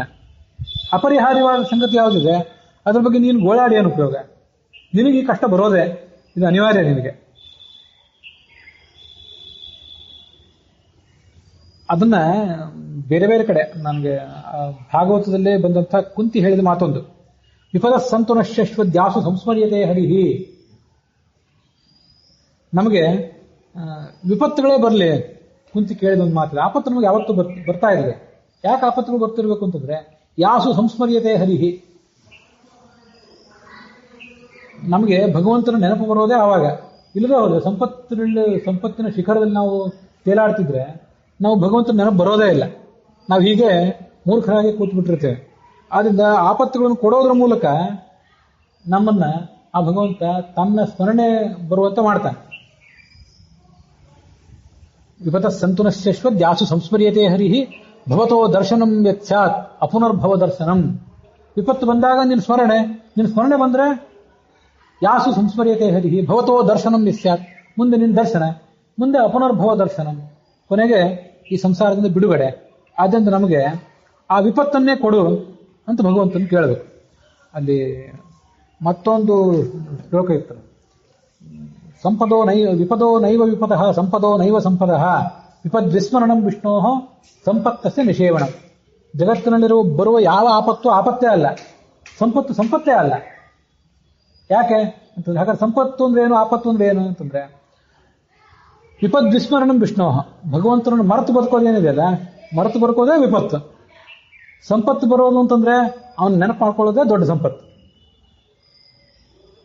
ಅದಕ್ಕೆ ನಮಗೆ ಇನ್ನೂ ಹಿಂದೊಂದ್ಸರಿ ಒಂದು ವಿಷಯ ಹೇಳಿದ್ದೆ, ಅದಕ್ಕೆ ಸಂಬಂಧಪಟ್ಟಂತ ಶ್ಲೋಕ ಆವತ್ತು ಹೇಳಲಿಲ್ಲ. ಅದು ಮಹಾಭಾರತದಲ್ಲಿ ಬಂದ ಶ್ಲೋಕ ಅಲ್ಲ, ಯಾವುದೋ ಒಂದು ಸುಭಾಷಿತ, ಬಹಳ ಬೆಲೆ ಬಾಳುವಂತ ಸುಭಾಷಿತ. ಅದೇನಂದ್ರೆ, ಭಗವಂತ ನಮಗೆ ಬೇಕಾದಷ್ಟು ಆಪತ್ತುಗಳನ್ನು ಕೊಡಬಹುದು, ಆದ್ರೆ ನಮ್ಮ ಭಗವಂತನ ಸ್ಮರಣೆ ಮಾಡಬೇಕು ಅನ್ನುವಂಥ ಒಂದು ಮನೋಭಾವ, ಭಗವಂತನ ಕುರಿತಾಗಿ ಧ್ಯಾನ ಮಾಡಬೇಕು ಅನ್ನುವಂಥ ಒಂದು ಪ್ರವೃತ್ತಿ, ಇದನ್ನ ಯಾರು ರಾಹು ಶನಿ ಕೇತು ಕಿತ್ಕೊಳ್ಳಿಕ್ ಸಾಧ್ಯನಾ? ಎಷ್ಟು ಸುಂದರವಾದ ಸುಭಾಷಿತ ಅಂದ್ರೆ ಅದು. ಅಂಭೋಜಿನಿ ವನ ವಿಲಾಸರಮೇವ ಹಂತ ಹಂಸಸ್ಯ ಹಂತಿ ಕುಪಿತೋ ನಿತರಾಂ ವಿಧಾತ ನತ್ವಸ್ಯ ದುಗ್ಧ ಜಲ ಭೇದ ವಿಧೌ ಪ್ರಸಿದ್ಧಾಂ ವೈದಗ್ಧ್ಯ ಕೀರ್ತಿಂ ಅಪಹರ್ತುಂ ಅಸೌ ಸಮುದ್ರ ಅಸೌ ಸಮರ್ಥ. ಹಂಸ ಮಾನಸ ಸರೋವರದಲ್ಲಿ ವಿಹಾರ ಮಾಡ್ತಿರ್ತದೆ. ಆ ಮಾನಸ ಸರೋವರದಲ್ಲಿ ವಿಹಾರ ಮಾಡುವಂತಹ ಒಂದು ವೈಭವ, ಆ ವೈಭೋಗ ಅದು ಬೇರೆ ಕಾಗೆ ಗುಬ್ಬಿ ಮೊದಲಾದ ಪಕ್ಷಿಗಳಿಗೆ ಸಿಗೋದಿಲ್ಲ. ಅದು ಹಂಸದ ವೈಶಿಷ್ಟ್ಯ. ಅದು ಇರ್ಲಿ, ಒಂದು ವೇಳೆ ಏನಾದರೂ ಈ ನಿಸರ್ಗ ಪ್ರಕೃತಿ ವಿಧಿ ಅದಕ್ಕೆ ಸಿಟ್ಟು ಬಂದ್ರೆ, ಏನೋ ಹಂಸದ ಮೇಲೆ ಸಿಟ್ಟು ಅಥವಾ ಮತ್ತೆ ಯಾರೋ ಮೇಲೆ ಸಿಟ್ಟು, ಎಲ್ಲ ಕಡೆ ಹಿಮಪಾತ, ಇಡೀ ಮಾನಸ ಸರೋವರ ಬದರಿ ಕೇದಾರ ಎಲ್ಲ ಕಡೆ ಹಿಮಪಾತ ಆಗಿಬಿಟ್ರೆ ಆ ಸಮುದ್ರದ ನೀರೆಲ್ಲ ಮಾನಸ ಸರೋವರ ಮತ್ತೆಲ್ಲ ಸರೋವರಗಳ ನೀರೆಲ್ಲ ಗಡ್ಡೆ ಆಗಿಬಿಡ್ತದೆ, ಅಲ್ಲಿರುವಂಥ ಕಮಲಗಳೆಲ್ಲ ಬಾಡಿ ಹೋಗ್ತವೆ. ಹಂಸಕ್ಕೆ ಅಲ್ಲಿ ವಿಹಾರ ಮಾಡುವಂಥ ಅವಕಾಶ ಇಲ್ಲ. ಹಂಸ ಆ ಕಮಲದ ಬೀಜಗಳನ್ನು ತಿಂದು ಬದುಕ್ತಿರ್ತದಂತೆ, ಕಮಲದ ಸುಗಂಧವನ್ನು ಆಘ್ರಾಣಿಸ್ತಾ ಸಂತೋಷ ಪಡ್ತಿರ್ತದಂತೆ. ಕವಿಗಳು ವರ್ಣನೆ ಮಾಡ್ತಾರೆ, ಇವೆಲ್ಲ ಕೆಲವು ಕವಿಗಳ ವರ್ಣನೆ ಅಷ್ಟೇ, ಆದ್ರೆ ಅದ್ರ ಹಿಂದಿರುವಂತಹ ಅನ್ಯೋಕ್ತಿ ಅಲಂಕಾರ ಅದು. ಹಂಸವನ್ನು ಕುರಿತು ಹೇಳಿದಲ್ಲ, ಅದು ಒಬ್ಬ ಭಗವದ್ಭಕ್ತನ ಕುರಿತು ಹೇಳಿದ ಮಾತದು. ಎಲ್ಲ ಇಡೀ ಸಮುದ್ರದ ಸರೋವರದ ನೀರೆಲ್ಲ ಹೆಪ್ಪುಗಟ್ಟಿಬಿಟ್ರೆ ಅಲ್ಲಿ ಹಂಸ ಎಲ್ಲಿ ಈಜಬೇಕು? ಏನು ಕಮಲದ ಹೂ ಸಿಗ್ಬೇಕು ಅದಕ್ಕೆ? ಏನೂ ಸಿಗೋದಿಲ್ಲ. ಆದರೆ ಇಷ್ಟೆಲ್ಲ ಆ ನಿಸರ್ಗ ಎಲ್ಲ ಹಾವಳಿ ಮಾಡಬಹುದು, ಆದರೆ ಹಂಸದ ಒಂದು ವೈಶಿಷ್ಟ್ಯ ಇದೆ. ಆ ವೈಶಿಷ್ಟ್ಯವನ್ನ ಆ ನಿಸರ್ಗ ಕಿತ್ಕೊಳ್ಳಿಕ್ಕೆ ಸಾಧ್ಯನಾ? ಅದೇನು ಅಂದ್ರೆ, ದುಗ್ಧ ಜಲ ಭೇದ ವಿಧೌ ಪ್ರಸಿದ್ಧಾಂ ವೈದಗ್ಧ ಕೀರ್ತಿಂ. ಹಂಸಕ್ಕೊಂದು ಶಕ್ತಿ ಇದೆ ಅಂತೆ, ಅದು ಹಾಲು ಮತ್ತು ನೀರನ್ನು ಬೇರ್ಪಡಿಸಿ ನೋಡುವ ಶಕ್ತಿ. ಆ ಶಕ್ತಿ ಹಂಸಕ್ಕೆ ಯಾವತ್ತಾದರೂ ಹಾಳಾಗ್ತದ? ಎಂದೂ ಆಗೋದಿಲ್ಲ. ಯಾಕಂದ್ರೆ ಅದೇನು ಬರಗಾಲ ಬಂದ್ರೆ ಏನಾಗಬೇಕಾಗಿದೆ, ಹಿಮಪಾತ ಆದ್ರೆ ಏನಾಗಬೇಕಾಗಿದೆ, ದೊಡ್ಡ ಜಲಪ್ರಳಯ ಆದ್ರೆ ಏನಾಗಬೇಕಾಗಿದೆ, ಅದು ಸ್ವಾಭಾವಿಕವಾದ ಗುಣ. ಅದು ಹಂಸದ ಸ್ವಾಭಾವಿಕವಾದ ಗುಣ. ನೀರ್ಯಾವುದು ಹಾಲು ಯಾವುದು ಅನ್ನೋದನ್ನು ಬೇರ್ಪಡಿಸುವ ಶಕ್ತಿಯನ್ನ ಯಾವ ವಿಧಿಯೂ ಕಿತ್ಕೊಳ್ಳೋದಿಲ್ಲ ಅಂತ ಅದರ ನಿರ್ಣಯ. ಆ ಥರ ಹಂಸ ಅಂತಂದ್ರೆ, ಮೊನ್ನೆ ಹೇಳಿದ್ನಲ್ಲ, ಹಂಸ ಅಂದ್ರೆ ಒಂದು ಸಜ್ಜೀವ. ಹಾನಾತ್ ಪೂರ್ವ ಶರೀರಾಣಾಂ ನವಾನಾಂ ಸಂಚಯೇನ ಚ ಜೀವೋ ಹಂಸ ಇತಿ ಪ್ರೋಕ್ತಃ ತದ್ದೇತುತ್ವ ತರಿಃಪರಃ. ಹಂಸ ಅಂತಂದ್ರೆ ಹಳೆಯ ಶರೀರವನ್ನು ಬಿಟ್ಟು ಹೊಸ ಶರೀರವನ್ನು ಪಡ್ಕೊಳ್ಳೋದ್ರಿಂದ ಇವನು ಹಂಸ. ಅದನ್ನೇ ಈ ಅಧ್ಯಾಯದಲ್ಲೆಲ್ಲ ಅದನ್ನೇ ಹೇಳಿದ್ರು. ಹಳೆಯ ಶರೀರ ಹಳೆ ಬಟ್ಟೆ ಅಂತೆ, ಹೊಸ ಶರೀರ ಹೊಸ ಬಟ್ಟೆ ಅಂತೆ. ಆದ್ರಿಂದ ಈತ ಹಂಸ. ಈ ನಾವೆಲ್ಲ ಹಂಸಗಳಿದ್ದೇವಲ್ಲ, ನಮಗೆ ಬೇಕಾದಷ್ಟು ಕಷ್ಟ ಕೊಡ್ಬೋದು ಈ ವಿಧಿ. ಪಡಬಾರದ ಕಷ್ಟಗಳೆಲ್ಲ ಕೊಡ್ಬೋದು. ಎಲ್ಲಾ ಪಾಂಡವರ ಕಷ್ಟ, ನಳಮಹಾರಾಜನ ಕಷ್ಟ, ಆಮೇಲೆ ರಾಮನ ಕಷ್ಟ, ಎಲ್ಲಾ ಕಷ್ಟಗಳು ಒಬ್ಬನ ತಲೆ ಮೇಲೆ ಬಂದು ಬೀಳ್ಬೋದು. ಆದ್ರೆ ಭಗವಂತನನ್ನು ಧ್ಯಾನ ಮಾಡಬೇಕು ಅನ್ನೋ ಒಂದು ಪ್ರವೃತ್ತಿ ಇದೆಯಲ್ಲ, ಆ ಸ್ವಭಾವ ಇದೆಯಲ್ಲ, ಆ ಸ್ವಭಾವವನ್ನು ಯಾರು ಕಿತ್ಕೊಳ್ಳಿಕ್ಕೆ ಸಾಧ್ಯವ? ಭಗವಂತನು ಕಿತ್ಕೊಳ್ಳೋದಿಲ್ಲ. ಭಗವಂತ ಅಂತೂ ಯಾರ ಸ್ವರೂಪವನ್ನು ಬದಲು ಮಾಡೋದೇ ಇಲ್ಲ. ಅಘಟಿತ ಘಟನಾ ಸಮರ್ಥನಾದ್ರೂ ಕೂಡ ಯಾರ ಸ್ವಭಾವವನ್ನು ಭಗವಂತ ಬದಲು ಮಾಡೋದಿಲ್ಲ. ಯಾವ ಶನಿ ಆದ್ರೂ, ಯಾವ ರಾಹು ಆದ್ರೂ, ಯಾವ ಕೇತು ಆದ್ರೂ ಧ್ಯಾನ ಮಾಡುವ ಶಕ್ತಿಯನ್ನ, ಭಗವಂತನಲ್ಲಿ ನಮಗೇನು ಭಕ್ತಿ ಇದೆ ಅದನ್ನ ನಾಶ ಮಾಡ್ಲಿಕ್ಕೆ ಸಾಧ್ಯನಾ? ಏನೂ ಸಾಧ್ಯ ಇಲ್ಲ. ಕೈಯಲ್ಲಿ ದುಡ್ಡಿಲ್ಲದೆ ಇರ್ಬೋದು, ಯಜ್ಞ ಮಾಡ್ಲಿಕ್ಕೆ ಆಗದೆ ಇರ್ಬೋದು, ಒಂದು 10 ಜನರಿಗೆ ಅನ್ನದಾನ ಮಾಡ್ಲಿಕ್ಕಾಗದೇ ಇರ್ಬೋದು, ಗುಡಿ ಗುಂಡಾರ ಕಟ್ಟಿಸ್ಲಿಕ್ಕಾಗದೇ ಇರ್ಬೋದು, ಆದ್ರೆ ನಾಮಸ್ಮರಣೆ ಮಾಡ್ಲಿಕ್ಕೆ ಪುಕ್ಕಟ್ಟೆ ಅಲ್ಲ. ಏನ್ ಮಾಡ್ಲಿಕ್ಕಿದೆ? ಅದನ್ನು ಯಾವ ರಾಹು, ಯಾವ ಕೇತು, ಯಾವ ಶನಿ ಅದನ್ನು ಕಿತ್ಕೊಳ್ಳೋನಿದ್ದಾನೆ. ಅದು ಬಹಳ ಅದ್ಭುತವಾದ ಸುಭಾಷಿತ. ಆ ಸುಭಾಷಿತ ಮಹಾಭಾರತದಲ್ಲಿ ಬಂದದ್ದಲ್ಲ, ಯಾರೋ ಕವಿ ಮಾಡಿದ ಸುಭಾಷಿತ ಅದು. ಇದಕ್ಕೆಲ್ಲ ಅನ್ಯೋಕ್ತಿ ಅಲಂಕಾರ ಅಂತ ಕರೀತಾರೆ. ಹೇಳೋದು ಹಂಸನ ಕುರಿತು, ಆದರೆ ಅದ್ರ ಗುರಿ ಬೇರೊಬ್ಬ ವ್ಯಕ್ತಿ ಮೇಲೆ. ಇದಕ್ಕೆಲ್ಲ ಅನ್ಯೋಕ್ತಿ, ಒಬ್ಬರನ್ನ ಕುರಿತು ಹೇಳೋದು, ಮತ್ತೊಬ್ರು ಅದಕ್ಕೆ ಗುರಿ, ಅಲಂಕಾರ ಅಂತ ಕರೀತಾರೆ. ಅಂಥ ಮಾತುಗಳನ್ನೆಲ್ಲ ಮನುಷ್ಯ ಯಾವತ್ತೂ ಕೂಡ ಅನುಸಂಧಾನ ಮಾಡ್ಕೋಬೇಕು. ಆ ಪ್ರವೃತ್ತಿ, ಮೂಲಭೂತ ಪ್ರವೃತ್ತಿಗೆ ಯಾವತ್ತೂ ಭಂಗ ಬರೋದೇ ಇಲ್ಲ. ಭಗವಂತ ನಾಮಸ್ಮರಣೆ ಮಾಡಲಿಕ್ಕೆ ತೊಂದರೆನೇ ಆಗೋದಿಲ್ಲ. ಮತ್ತು ತೊಂದರೆನೇ ಆಗೋದಿಲ್ಲ ಅಂದ್ರೆ ಏನು? ನಾವು ಅಲ್ಲಲ್ಲಿ ಅಪರೂಪದಲ್ಲಿ ಕೇಳ್ತಿರ್ತೀವಿ, ಎಲ್ಲ ಬಿಟ್ಬಿಟ್ಟಿದ್ದೇವೆ ನಾವು, ಏನು ಉಪಯೋಗ ಇಲ್ಲ ಅದರಿಂದ. ಸಂಧ್ಯಾ ವಂದನೆ, ದೇವ್ರ ಪೂಜೆ ಎಲ್ಲ ಮಾಡಿ ಏನು ಉಪಯೋಗ? ಏನು ಬಡವಾರ ಸಂಕಟ ಎಲ್ಲ ಬಂತು ನಮಗೆ, ಅದನ್ನೆಲ್ಲ ಬಿಟ್ಬಿಟ್ಟಿದ್ದೀವಿ ಅಂತ ಹೇಳೋರನ್ನ ನಾವು ಕೇಳಿರ್ತೀವಿ, ನೀವು ಕೇಳಿರ್ತೀವಿ. ಅದು ಹಾಗೆ ಮಾಡಬೇಡ್ರಿ ಅನ್ನೋದಕ್ಕೆ ಅದೊಂದು ಸೂಚಕ. ನಿಮ್ಮ ಹೃದಯದ ಒಳಗೆ ಆ ಭಗವಂತನ ಭಕ್ತಿ ಹುದುಗಿದೆ, ಅದನ್ನು ಯಾರೂ ನಾಶಪಡಿಸಲಾರರು. ಅದನ್ನು ನೀವು ಬಹಳಷ್ಟು ಮುತುವರ್ಜಿಯಿಂದ ಆ ಪ್ರವೃತ್ತಿಯನ್ನು ಬೆಳೆಸ್ಕೋಬೇಕು, ಆ ಮೂಲಕ ಭಗವಂತನ ಒಲಿಸ್ಕೋಬೇಕು. ಅದು ಅಲ್ಲಿ ಕೊಟ್ಟಿರುವಂತಹ ಒಂದು ಸೂಚನೆ. ಅದು ಇವತ್ತಿಗೆ ಏನು ಹೇಳ್ತಿದ್ದೇನಲ್ಲ, ಈ ಇಡೀ ಇವತ್ತಿನ ಕಥಾನಕ ಎಲ್ಲನೂ ಕೂಡ ಆ ಸುಖ ದುಃಖಗಳನ್ನು ಹೇಗೆ ಸಮಾನವಾಗಿ ಕಾಣಬೇಕು, ಸಂಪತ್ತು ಮತ್ತು ವಿಪತ್ತುಗಳನ್ನು ಹೇಗೆ ಸಮಾನವಾಗಿ ಕಾಣಬೇಕು ಅನ್ನೋದ್ರ ಬಗ್ಗೆ ಇರುವಂಥ ಆ ವಿಷಯಗಳಿಗೆ, ಆ ಶ್ಲೋಕಗಳಿಗೆ ಕೋಟೆಡ್ ಶ್ಲೋಕಾಸ್, ಅದ್ರ ಬಗ್ಗೆನೇ ಮೀಸಲಾಗಿರುವಂಥ ಭಾಗ ಇದೆ. ಅದರಿಂದ ಬಹುತೇಕ ಸರ್ವಮೂಲದಲ್ಲಿ ಬಂದಂಥದ್ದು, ಭಾಗವತ, ರಾಮಾಯಣ, ಮಹಾಭಾರತದಲ್ಲಿ ಬಂದಂಥ ಎಲ್ಲಾ ಶ್ಲೋಕಗಳನ್ನು ಕೂಡ ಇಲ್ಲಿ ಹೇಳಿದ್ದೇನೆ. ಮತ್ತೊಂದು, ಕಳೆದ ದಿವಸ ಹೇಳಿದಂಥ 1-2 ಶ್ಲೋಕಗಳು ಇಲ್ಲಿ ಸೇರಿಸಿಬಿಟ್ರೆ ಎಲ್ಲ ಅದಕ್ಕೆ ಸಂಬಂಧಪಟ್ಟಂತೆ ಎಲ್ಲಾ ಶ್ಲೋಕಗಳು ಇಲ್ಲಿ ಸೇರಿದಂತೆ ಆಗಿಬಿಡ್ತದೆ. ಅದೇನು? ಮನುಷ್ಯ ಯಾವುದೇ ಪರಿಸ್ಥಿತಿಯಲ್ಲಿ ಮುನಿಯಾಗಿ ಕಾಡಿಗೆ ಹೋದರೂ ಕೂಡ ಅವನೆಲ್ಲ ದ್ವೇಷ ಮಾಡೋರು ಇದ್ದೇ ಇರ್ತಾರೆ. ಮುನೇರಪಿ ವನಸ್ಥಸ್ಯ ಸ್ವಾನಿ ಕರ್ಮಾಣಿ ಕುರುವತಃ. ತನ್ನ ಕೆಲಸ ಮಾಡ್ತೀನಿ, ಜಗತ್ತಿನ ಉಸಾಬರಿ ಬೇಡ ಅಂತ ಅಲ್ಲಿ ಹೋಗಿ ಕೂತವನಿಗೂ ಒಬ್ಬ ಶತ್ರು, ಒಬ್ಬ ಮಿತ್ರ, ಒಬ್ಬ ಉದಾಸೀನ ಸಿಕ್ಕೇ ಸಿಗ್ತಾರೆ. ಅವ್ರನ್ನ ತಪ್ಪಿಸ್ಲಿಕ್ಕೆ ಸಾಧ್ಯವೇ ಇಲ್ಲ ಈ ಜಗತ್ತಿನಲ್ಲಿ. ಮತ್ತೆ ಪಂಚತ್ವಾನುಗಮಿಷ್ಯಂತಿ ಯತ್ರ ಯತ್ರ ಗಮಿಷ್ಯಸಿ, ನೀನು ಎಲ್ಲಿ ಹೋದ್ರೂ 5 ಜನ ನಿನ್ನ ಹಿಂದೆ ಇರ್ತಾರೆ. ಉದ್ಯೋಗ ಪರ್ವದಲ್ಲಿ ಬಂದಂಥ ಮತ್ತೊಂದು ಮಾತದು. ಮಿತ್ರಾಣ್ಯ ಮಿತ್ರಾಹ ಮಧ್ಯಸ್ಥಾಹ, ನಮ್ಮ ಸ್ನೇಹಿತರು, ನಮ್ಮ ಶತ್ರುಗಳು, ನಮಗೆ ಉದಾಸೀನರು, ಮತ್ತೆ ಉಪಜೀವಕರು. ನಾವೇ ದೊಡ್ಡ ಕಷ್ಟದಲ್ಲಿದ್ದೀವಿ, ಜಗತ್ತಿನಲ್ಲಿ ನಾನು ಯಾರಿಗೂ ಬೇಡವಾಗಿದ್ದೇನೆ, ನನ್ನ ಜೀವನ ವ್ಯರ್ಥ ಅಂತ ಓಡಾಡೋರಿಗೂ ಕೂಡ ನಮ್ಮ ಹತ್ರ ಬಂದು ನಮ್ಮ ಕಡೆಯಿಂದ ಒಂದು ಸಹಾಯ ತಗೊಳ್ಳೋರು ಇರ್ತಾರೆ. ಅವ್ರಿಗೆ ಸಹಾಯ ಮಾಡೋದ್ರ ಮೂಲಕ ನಾವು ಧನ್ಯರು, ಅಂತೂ ಯಾರೋ ಒಬ್ರಿಗೆ ಈ ಜಗತ್ತಿನಲ್ಲಿ ನಾವು ಬೇಕಾಗಿದ್ದೀವಲ್ಲ ಅಂತ ಮನುಷ್ಯ ಸ್ವಲ್ಪ ಸಾರ್ಥಕತೆಯನ್ನು ಅನುಭವಿಸಬಹುದು. ಮತ್ತೆ ನೀವೆಷ್ಟೇ ಸಂಕಟದಲ್ಲಿದ್ರೂ ನಿಮಗೆ ಸಹಾಯ ಮಾಡುವಂತ ಒಂದು ಶಕ್ತಿ, ಅಗೋಚರವಾದಂಥ ಒಂದು ಶಕ್ತಿ, ಅದು ಅಗೋಚರವಾಗಿರ್ತದೆ. ಅಥವಾ ಕೆಲವು ಸರಿ ಯಾರ್ದಾರ ಮೂಲಕ ಆ ಕೆಲಸ ಮಾಡಿಸಿಬಿಡ್ತದೆ. ಒಂದು ಉಪಜೀವ್ಯ, ನಿಮ್ಮ ಕಡೆಯಿಂದ ಸಹಾಯ ತಗೊಳ್ಳೋರು. ಉಪಜೀವಕ ಅಂದ್ರೆ ನಮ್ಮ ಕಡೆಯಿಂದ ಸಹಾಯ ತಗೊಳ್ಳೋರು, ಉಪಜೀವ್ಯ ಅಂದ್ರೆ ನಮಗೇ ಸಹಾಯ ಮಾಡುವವರು. ಇವರು ಈ ಜಗತ್ತಿನಲ್ಲಿ ಪ್ರತಿಯೊಬ್ಬ ವ್ಯಕ್ತಿಯು ಎಂಥ ಸಂಕಷ್ಟದ ಪರಿಸ್ಥಿತಿಯೇ ಇರಲಿ, ಯಾವುದೇ ದೇಶಕ್ಕೆ ಹೋಗಲಿ, ಯಾವುದೇ ವಯಸ್ಸಿನಲ್ಲಿ ಇರಲಿ, ಸ್ತ್ರೀ ಇರಲಿ, ಪುರುಷ ಇರಲಿ, ಮುನಿ ಇರಲಿ, ಮಾನವ ಇರಲಿ, ಪಂಡಿತ ಇರಲಿ, ಪಾಮರ ಇರಲಿ, ಅವನಿಗೆ ಇವೆಲ್ಲವೂ ಸಿಕ್ಕೇ ಸಿಗ್ತವೆ.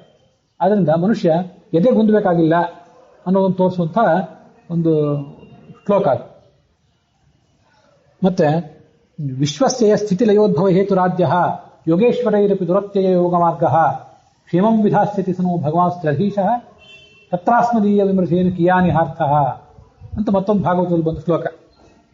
ಈ ದೇವತೆಗಳನ್ನ ಚತುರ್ಮುಖ ಸೃಷ್ಟಿ ಮಾಡಿದಂತೆ, ಸೃಷ್ಟಿ ಮಾಡಿದ ಮೇಲೆ ಅವ್ರಿಗೆ ನೀವೆಲ್ಲ ಸೃಷ್ಟಿ ಮಾಡಬೇಕು, ಇನ್ನು ಮುಂದೆ ನೀವು ಈ ಜಗತ್ತಿನ ಸೃಷ್ಟಿ ಕಾರ್ಯದಲ್ಲಿ ತೊಡಗಬೇಕು, ನಿಮಗೆ ನಿಮ್ಮದೇ ಆದ ಡ್ಯೂಟಿ ಇದೆ ಅಂತ ಹೇಳಿದಂತೆ. ಅವರಿಗೆಲ್ಲ ಏನ್ ಮಾಡಬೇಕು ಅಂತ ತಿಳಿಯಿಲ್ಲ, ಗೊಂದಲ ಆಗ್ಬಿಡ್ತು ಅವ್ರಿಗೆ. ಏನ್ ಮಾಡೋದು, ಹೇಗೆ, ನಮ್ಮ ಗತಿಯನ್ನು, ಮಾರ್ಗದರ್ಶಕರು ಯಾರು ಅಂತೆಲ್ಲ ತುಂಬಾ ತಡಪಡಿಸ್ಲಿಕ್ಕೆ ಶುರು ಮಾಡಿದ್ರು.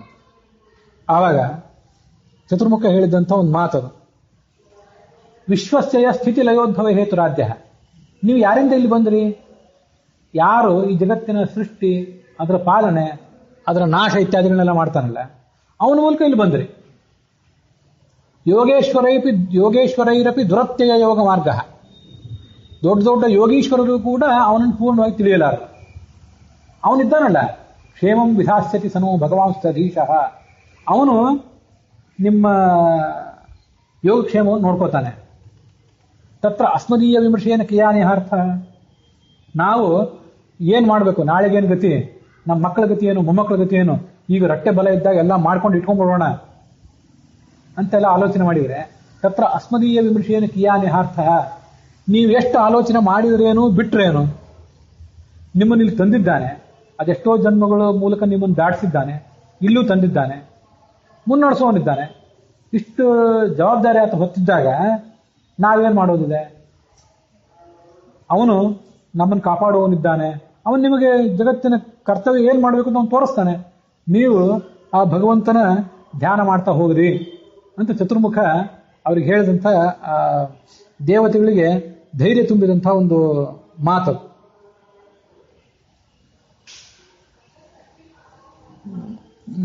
ಈಶಾವಾಸ್ಯ ಉಪನಿಷತ್ತಿನಲ್ಲೂ ಅಂಥದೇ ಒಂದು ಮಾತಿದೆ. ಆ ಈಶಾವಾಸ್ಯ ಉಪನಿಷತ್ತನ್ನು ಕಂಡುಕೊಂಡಂಥ ಯಾರು ಅವನ ಹೆಸರು ನಂಪಿ ಬರ್ತಿಲ್ಲ, ಇರಲಿ, ಅಂತೂ ಭಗವಂತನಿಗೆ ಆತ ಅಜ್ಜ ಆಗಬೇಕು. ಭಗವಂತನ ತಾಯಿಯೇ ತಂದೆ ಅವನು. ವಯೋಸುತ ಮನುವೋ ಅಥವಾ ಸ್ವಯಂಭೂ ಮನು ಇದ್ದಿರಬೇಕು. ಅವನು ಮನ್ವಂತರದ ಅಧಿಪತಿ. ಅವನು ರಾಕ್ಷಸರು ಕೊಲ್ಬೇಕು ಅಂತ ಬಂದ್ಬಿಟ್ರು. ಅವನು ಏನ್ ಮಾಡ್ಬೇಕು, ನಾನೀಗ ಆಯ್ತು, ನಾನು ಸಾಯುವುದೇ ಭಗವಂತನ ಇಚ್ಛೆ ಆಗಿದ್ರೆ ನಾನೀಗೇನು ಪ್ರಯತ್ನ ಪಟ್ಟು ಸಾಯುವವನೇ, ಬದುಕಬೇಕು ಅಂತ ಭಗವಂತನ ಇಚ್ಛೆ ಇದ್ರೆ ಅವನು ಹೇಗಾದ್ರೂ ಮಾಡಿ ಬದುಕಿಸ್ತಾನೆ ಅಂತ ಆಲೋಚನೆ ಮಾಡಿ ಭಗವಂತನ ಧ್ಯಾನ ಮಾಡ್ಲಿಕ್ಕೆ ಶುರು ಮಾಡಿದೆ. ಭಗವಂತ ಅವ್ರನ್ನೆಲ್ಲ ಹೊಡೆದಟ್ಟಿ ಬಿಟ್ಟ ಅಂತ ಭಾಗವತದಲ್ಲಿ ಆ ಈಶಾವಾಸ್ಯೋಪನಿಷತ್ತಿನ ಕಥಾ ಇದೆ. ಈಶಾವಾಸ್ಯೋಪನಿಷತ್ತಿನ ಅದ್ರ ಮಂತ್ರ ಇದೆ. ಈಶಾವಾಸ್ಯಮಿದಂ ಸರ್ವಂ ಯತ್ಕಿಂಚ ಜಗತ್ಯಾಂ ಜಗತ್ ತೇನ ತ್ಯಕ್ತೇನ ಗುಂಜೀತಾಹ ಮಾಗ್ರದಃ ಕಸ್ಯಚಿತ್ ಧನಂ. 100 ವರ್ಷ ಬಾಳ್ತೀವಿ ಅಂತ ಮನುಷ್ಯ ಆಲೋಚನೆ ಮಾಡ್ಬೇಕಂತ. ಎಂದಾರು ಒಂದು ದಿವಸ ಸಾಯಬೇಕು, ಸತ್ತೋಗ್ಬಿಡೋಣ ಬೇಗ ಅಂತ ಮನುಷ್ಯ ಯಾವತ್ತೂ ಆಲೋಚನೆ ಮಾಡಬಾರ್ದು. ಅದು ಒಣ ವೈರಾಗ್ಯ. ಸಾವು ಎಂದಾರು ಒಂದು ದಿವಸ ಬರೋದೇ. ಆ ಬರುವ ಸಾವನ್ನ ಆಮೇಲೆ ನಮ್ಮ ಹೆಣ ಯಾರು ಹೊತ್ಕೊಂಡು ಹೋಗ್ತಾರಲ್ಲ ಅದನ್ನ, ಆಮೇಲೆ ನಮ್ಮ ಹೆಣವನ್ನು ಯಾರು ಸುಡ್ತಾರಲ್ಲ ಅದನ್ನೆಲ್ಲ ಭಗವಂತನ ತಪಸ್ಸನ್ನು ತಿಳ್ಕೊಳ್ಳೋಣ. ಆದ್ರೆ ಅಲ್ಲಿ ತನಕ ಈ ಶರೀರ ಈ ಬದುಕಿದೆಯಲ್ಲ, ಈಗ ಬದುಕಿದ್ದಾಗ ಯಾವ ತರ ಒಂದು ದಿವಸ ಸತ್ತಾಯ್ತು, ಯಾಕೆ ಬದುಕಿರಬೇಕು ಅಂತ ಜೀವನದ ಬಗ್ಗೆ ನಿರಾಸೆ ತಾಳ್ಬೇಕಾಗಿಲ್ಲ. ಜಿಜೀವಿಷೇ ಛತಂಗ್ ಸಮಾಹ ಕುರ್ವನ್ನೇವೇಹ ಕರ್ಮಾಣಿ. ಕರ್ಮಗಳನ್ನು ಮಾಡ್ತಾನೆ ಇರಬೇಕು. ಬದುಕಬೇಕು ಅಂತ ಅಪೇಕ್ಷೆ ಪಡಬೇಕು. ಬದುಕಬೇಕು ಅಂತ ಅಪೇಕ್ಷೆ ಪಡೋದು ಅಂದ್ರೆ ಭಗವಂತ ಬದುಕು ಕೊಟ್ಟಿದ್ದಾನೆ, ಬದುಕಿದ್ದೇನೆ. ಸಾಯಬೇಕು ಅಂತ ಅವನು ಅಪೇಕ್ಷೆ ಪಟ್ರೆ ಕರ್ಕೊಂಡು ಹೋದ್ರೆ ಹೋಗ್ತೀನಿ ಅನ್ನುವ ಧೋರಣೆ ಇರಬೇಕು ಮನುಷ್ಯನಿಗೆ. ಆದ್ರಿಂದ ಅಲ್ಲಿ ಜೀವಮಾನದ ಉದ್ದಕ್ಕೂ ನಮ್ಗೆ ಎಂಥ ಧೋರಣೆ ಇರಬೇಕು ಅಂತಂದ್ರೆ ನಿರ್ಯೋಗ ಕ್ಷೇಮ ಆತ್ಮವಾನ್. ಮುಂದೆ ಅದು ಭಗವದ್ಗೀತೆ, ಇದೇ ಭಗವದ್ಗೀತೆಯಲ್ಲಿ ಮುಂದೆ ಬರೋದಿದೆ 45ನೇ ಶ್ಲೋಕದಲ್ಲಿ. ಯೋಗಕ್ಷೇಮಗಳ ಚಿಂತನೆಯನ್ನು ಪೂರ್ಣವಾಗಿ ಬಿಟ್ಟುಬಿಡು. ಯೋಗ ಅಂದ್ರೆ ಹೊಸದನ್ನು ಪಡ್ಕೊಳ್ಳೋದು, ಸಂಪತ್ತು ಇತ್ಯಾದಿಗಳನ್ನು. ಕ್ಷೇಮ ಅಂತಂದ್ರೆ ಪಡ್ಕೊಂಡದನ್ನ ಸುಸ್ಥಿರವಾಗಿ ಇಟ್ಕೊಳ್ಳೋದು. ಇದು ಯಾವುದ್ರ ಬಗ್ಗೆನೂ ಪ್ರಯತ್ನ ಬಿಟ್ಟುಬಿಡು. ನಿರ್ಯೋಗ ಕ್ಷೇಮ, ನೀನು ತಲೆನೇ ಕೆಡಿಸ್ಕೋಬೇಡ. ಆತ್ಮವಾನ್, ಮನೋಬಲ ಧೈರ್ಯಬಲ ತುಂಬ್ಕೋ. ಯಾಕೆಂದ್ರೆ ಕ್ಷೇಮಂ ವಿಧಾಸ್ಯತಿ ಸಮೋ ಭಗವಂತದೀಶಃ. ನಮಗೆ ಜಗತ್ತಿನ ಸೃಷ್ಟಿ ಪಾಲನೆ ಅದು ನಾಶ ಎಲ್ಲ ಮಾಡುವಂತಹ ಭಗವಂತ ನಾವು ಕ್ಷೇಮ ನೋಡ್ಕೊಳ್ಳಿಕ್ಕಿದ್ದಾನೆ. ಹಾಗಿರುವಾಗ ನೀವ್ಯಾಕೆ ನಿಮ್ಮ ಯೋಗಕ್ಷೇಮದ ಬಗ್ಗೆ ಚಿಂತನೆ ಮಾಡ್ತೀರಿ? ನೀವು ಚಿಂತನೆ ಮಾಡೋ ಆಗೋದೇನಿದೆ? ಯಾಕೆಂದ್ರೆ ಅನನ್ಯಾಸ್ ಚಿಂತಯಂತೋ ಮಾಂ ಯೋಜನಾ ಪರ್ಯುಪಾಸತೆ ತೇಷಾಂ ನಿತ್ಯಾಭಿಯುಕ್ತಾನಾಂ ಯೋಗಕ್ಷೇಮಂ ವಹಾಮ್ಯಹಂ. ಅನನ್ಯ ಭಕ್ತಿಯಿಂದ ನನ್ನ ಯಾರು ನಂಬಿ ಮುಂದುವರಿತಾರೆ ಅವ್ರ ಯೋಗಕ್ಷೇಮ ನಾನು ನೋಡ್ಕೋತೀನಿ ಅಂತ ಭಗವಂತ ಕೊಟ್ಟಂತ ಒಂದು ಭರವಸೆ. ಅದು ಯೋಗಕ್ಷೇಮ ಎಲ್ಲವೂ ಅವಂದೇ ಅಂತ ಅವನ ಮೇಲೆ ಭರವಸೆ ಹಾಕಿ ಬಿಟ್ರೆ ಮನುಷ್ಯ ಸಂಸಾರದಿಂದ ದಾಟಿ ಹೋಗಿಬಿಡ್ತಾನೆ. ಇದು ಆ ಸುಖ ದುಃಖಗಳನ್ನು ಸಮಾನವಾಗಿ ಕಾಣುವಂಥ ರೀತಿ. ಮುಖ್ಯವಾಗಿ ದುಃಖ ಬಂತಿಲ್ಲ, ದೊಡ್ಡ ತಪಸ್ ಪ್ರಾರಂಭ ಆಯ್ತು ಅಂತ ತಿಳ್ಕೊಂಡ್ಬಿಡ್ಬೇಕು. ನಾವೆಲ್ಲ ಜಟೆ ಬಿಟ್ಟು ದೊಡ್ಡ ಧಾವಳಿ ಉಟ್ಕೊಂಡು ದಂಡ ಹಿಡ್ಕೊಂಡು ಮುನಿಗಳಂತೆ ಕೂತಿಲ್ಲ. ಮತ್ತು ಸ್ವಾರಸ್ಯ ಏನಂದ್ರೆ ದೊಡ್ಡ ದೊಡ್ಡ ಋಷಿಗಳು ತಪಸ್ ಮಾಡ್ಲಿಕ್ಕೆ ಕೂತಿರ್ತಾರಲ್ಲ, ಅವ್ರಿಗೆ ಯಾರೋ ರಂಭೆ ಊರ್ವಶಿ ಅಪ್ಸರೆ ಅವರೆಲ್ಲ ಭಂಗ ಮಾಡ್ಲಿಕ್ಕೆ ಇರ್ತಾರೆ. ನಮ್ಮ ತಪಸ್ಸನ್ನು ಭಂಗ ಮಾಡ್ಲಿಕ್ಕೆ ಯಾರು ಇಲ್ಲೇ ಇಲ್ಲ. ನಮ್ಮ ತಪಸ್ಸು ನಮಗೆ ದೊಡ್ಡ ಸಂಕಟ, ಮನೋವ್ಯಾಧಿ, ದೈಹಿಕ ವ್ಯಾಧಿ, ನಮ್ಮ ಶವ ಹೊತ್ಕೊಂಡು ಹೋಗೋದು, ಶವವನ್ನು ಸುಡೋದು, ಇದೆಲ್ಲ ಕಾರ್ಯಕ್ರಮಗಳು ನಡೆದಿವೆ ಅಲ್ಲ, ನಡೀತಾವಲ್ಲ. ಮುಂದೆ ಇದಕ್ಕೆ ಯಾವ ಅಪ್ಸರೆ ಬರೋಳಿದ್ದಾರೆ? ಇದನ್ನೇ ತಪ್ಪಿಸ್ಲಿಕ್ಕೆ ಯಾರು ದೇವತೆಗಳು ಪ್ರಯತ್ನ ಪಡ್ತಾರೆ? ಇಲ್ಲವೇ ಇಲ್ಲ. ನಮ್ಮ ದುಃಖ ನಿರಂತರವಾಗಿ, ನಮ್ಮ ಈ ಸಂಕಟದ ಜೀವನ ನಿರಂತರವಾಗಿ ಮುಂದುವರಿಯೋದು. ಈಗ ಯಾರೂ ಭಂಗನೇ ತರೋದಿಲ್ಲ. ಅಂದ್ರೆ ಭಗವಂತ ಋಷಿ ಮುನಿಗಳು ಮಾಡುವ ತಪಸ್ಸು ನಾನಾ ವಿಘ್ನಗಳಿಂದ ಕೂಡಿದ ತಪಸ್ಸು. ನಮಗೆ ಬಂದು ಒದಗಿರುವ ತಪಸ್ಸು ಯಾವುದೇ ವಿಘ್ನ ಇಲ್ಲದೆ ಇರೋ ತಪಸ್ಸು. ಎಂಥ ವಿಶಿಷ್ಟವಾದ ತಪಸ್ಸು ಇದು. ಅದ್ರ ಬಗ್ಗೆ ಮನುಷ್ಯ ಇಂಥ ಒಂದು ಯಾವುದೇ ವಿಘ್ನ ಇಲ್ಲದೆ ಈ ತಪಸ್ಸನ್ನ, ನಮ್ಮ ಸಂಕಟ ಅನ್ನೋ ತಪಸ್ಸನ್ನ ಯಾವ ತಂದೆ ತಾಯಿ, ನಮ್ಮ ಬಂಧು ಬಾಂಧವರು ಏನೂ ಇವ್ರು ಯಾರೂ ಇದನ್ನು ತಪ್ಪಿಸ್ಲಿಕ್ಕೆ ಸಾಧ್ಯ ಇಲ್ಲ. ತಪಸ್ಸಿಗೆ ವಿಘ್ನ ಮಾಡ್ಲಿಕ್ಕೆ ಸಾಧ್ಯ ಇಲ್ಲ. ಅಂತಹ ತಪಸ್ಸನ್ನು ಮಾಡೋ ಅವಕಾಶ ನಮ್ಗೆ ಕೊಟ್ಟಿದ್ದಾನಲ್ಲ ಅಂತ ತಿಳ್ಕೊಂಡ್ಬಿಟ್ರೆ ಮನುಷ್ಯ ಸುಖ ದುಃಖೇ ಸಮಯಕೃತ್ವ, ಸುಖ ದುಃಖಗಳನ್ನು ಸಮಾನವಾಗಿ ಕಾಣಲಿಕ್ಕೆ ಸಾಧ್ಯ. ಅದನ್ನೇ ಸುಖವಾಗಲಿ ಬಹು ದುಃಖವಾಗಲಿ ಸಖ ನೀನಾಗಿರು ಪಾಂಡುರಂಗ ಅಂತ ಭಗವಂತನ ದಾಸರು ಹಾಡಿದ್ದು. ಅವರು ಆ ಥರ ಹಾಡಬೇಕಾದ್ರೆ ಅವರಿಗೆ ಇಷ್ಟೆಲ್ಲ ಭಾಗವತ, ಭಗವದ್ಗೀತೆ, ಮಹಾಭಾರತ ಮೊದಲಾದ ಗ್ರಂಥಗಳ ಅನುಸಂಧಾನ ಇರ್ತದೆ. ಏನ್ ಬೇಕಾದ್ರೂ ಬರಲಿ, ನೀನು ಸಖನಾಗಿರು ಅಂದ್ರೆ ನಿನ್ನ ನಾಮಸ್ಮರಣೆ ನಮಗೆ ತಪ್ಪದೇ ಇರಲಿ. ಅಷ್ಟು ತಪ್ಪಿದ್ಬಿಟ್ಟು ಅಷ್ಟು ನಾಮಸ್ಮರಣೆ ಮಾಡುವಂತಹ ದೃಢವಾದ ಮನೋಭಾವ ನಾವು ಮುಂದುವರೆದ್ರೆ ನೀನ್ ಏನಾದ್ರೂ ಕೂಡ ನಿನಗೆ ಬಿಟ್ಟದ್ದು.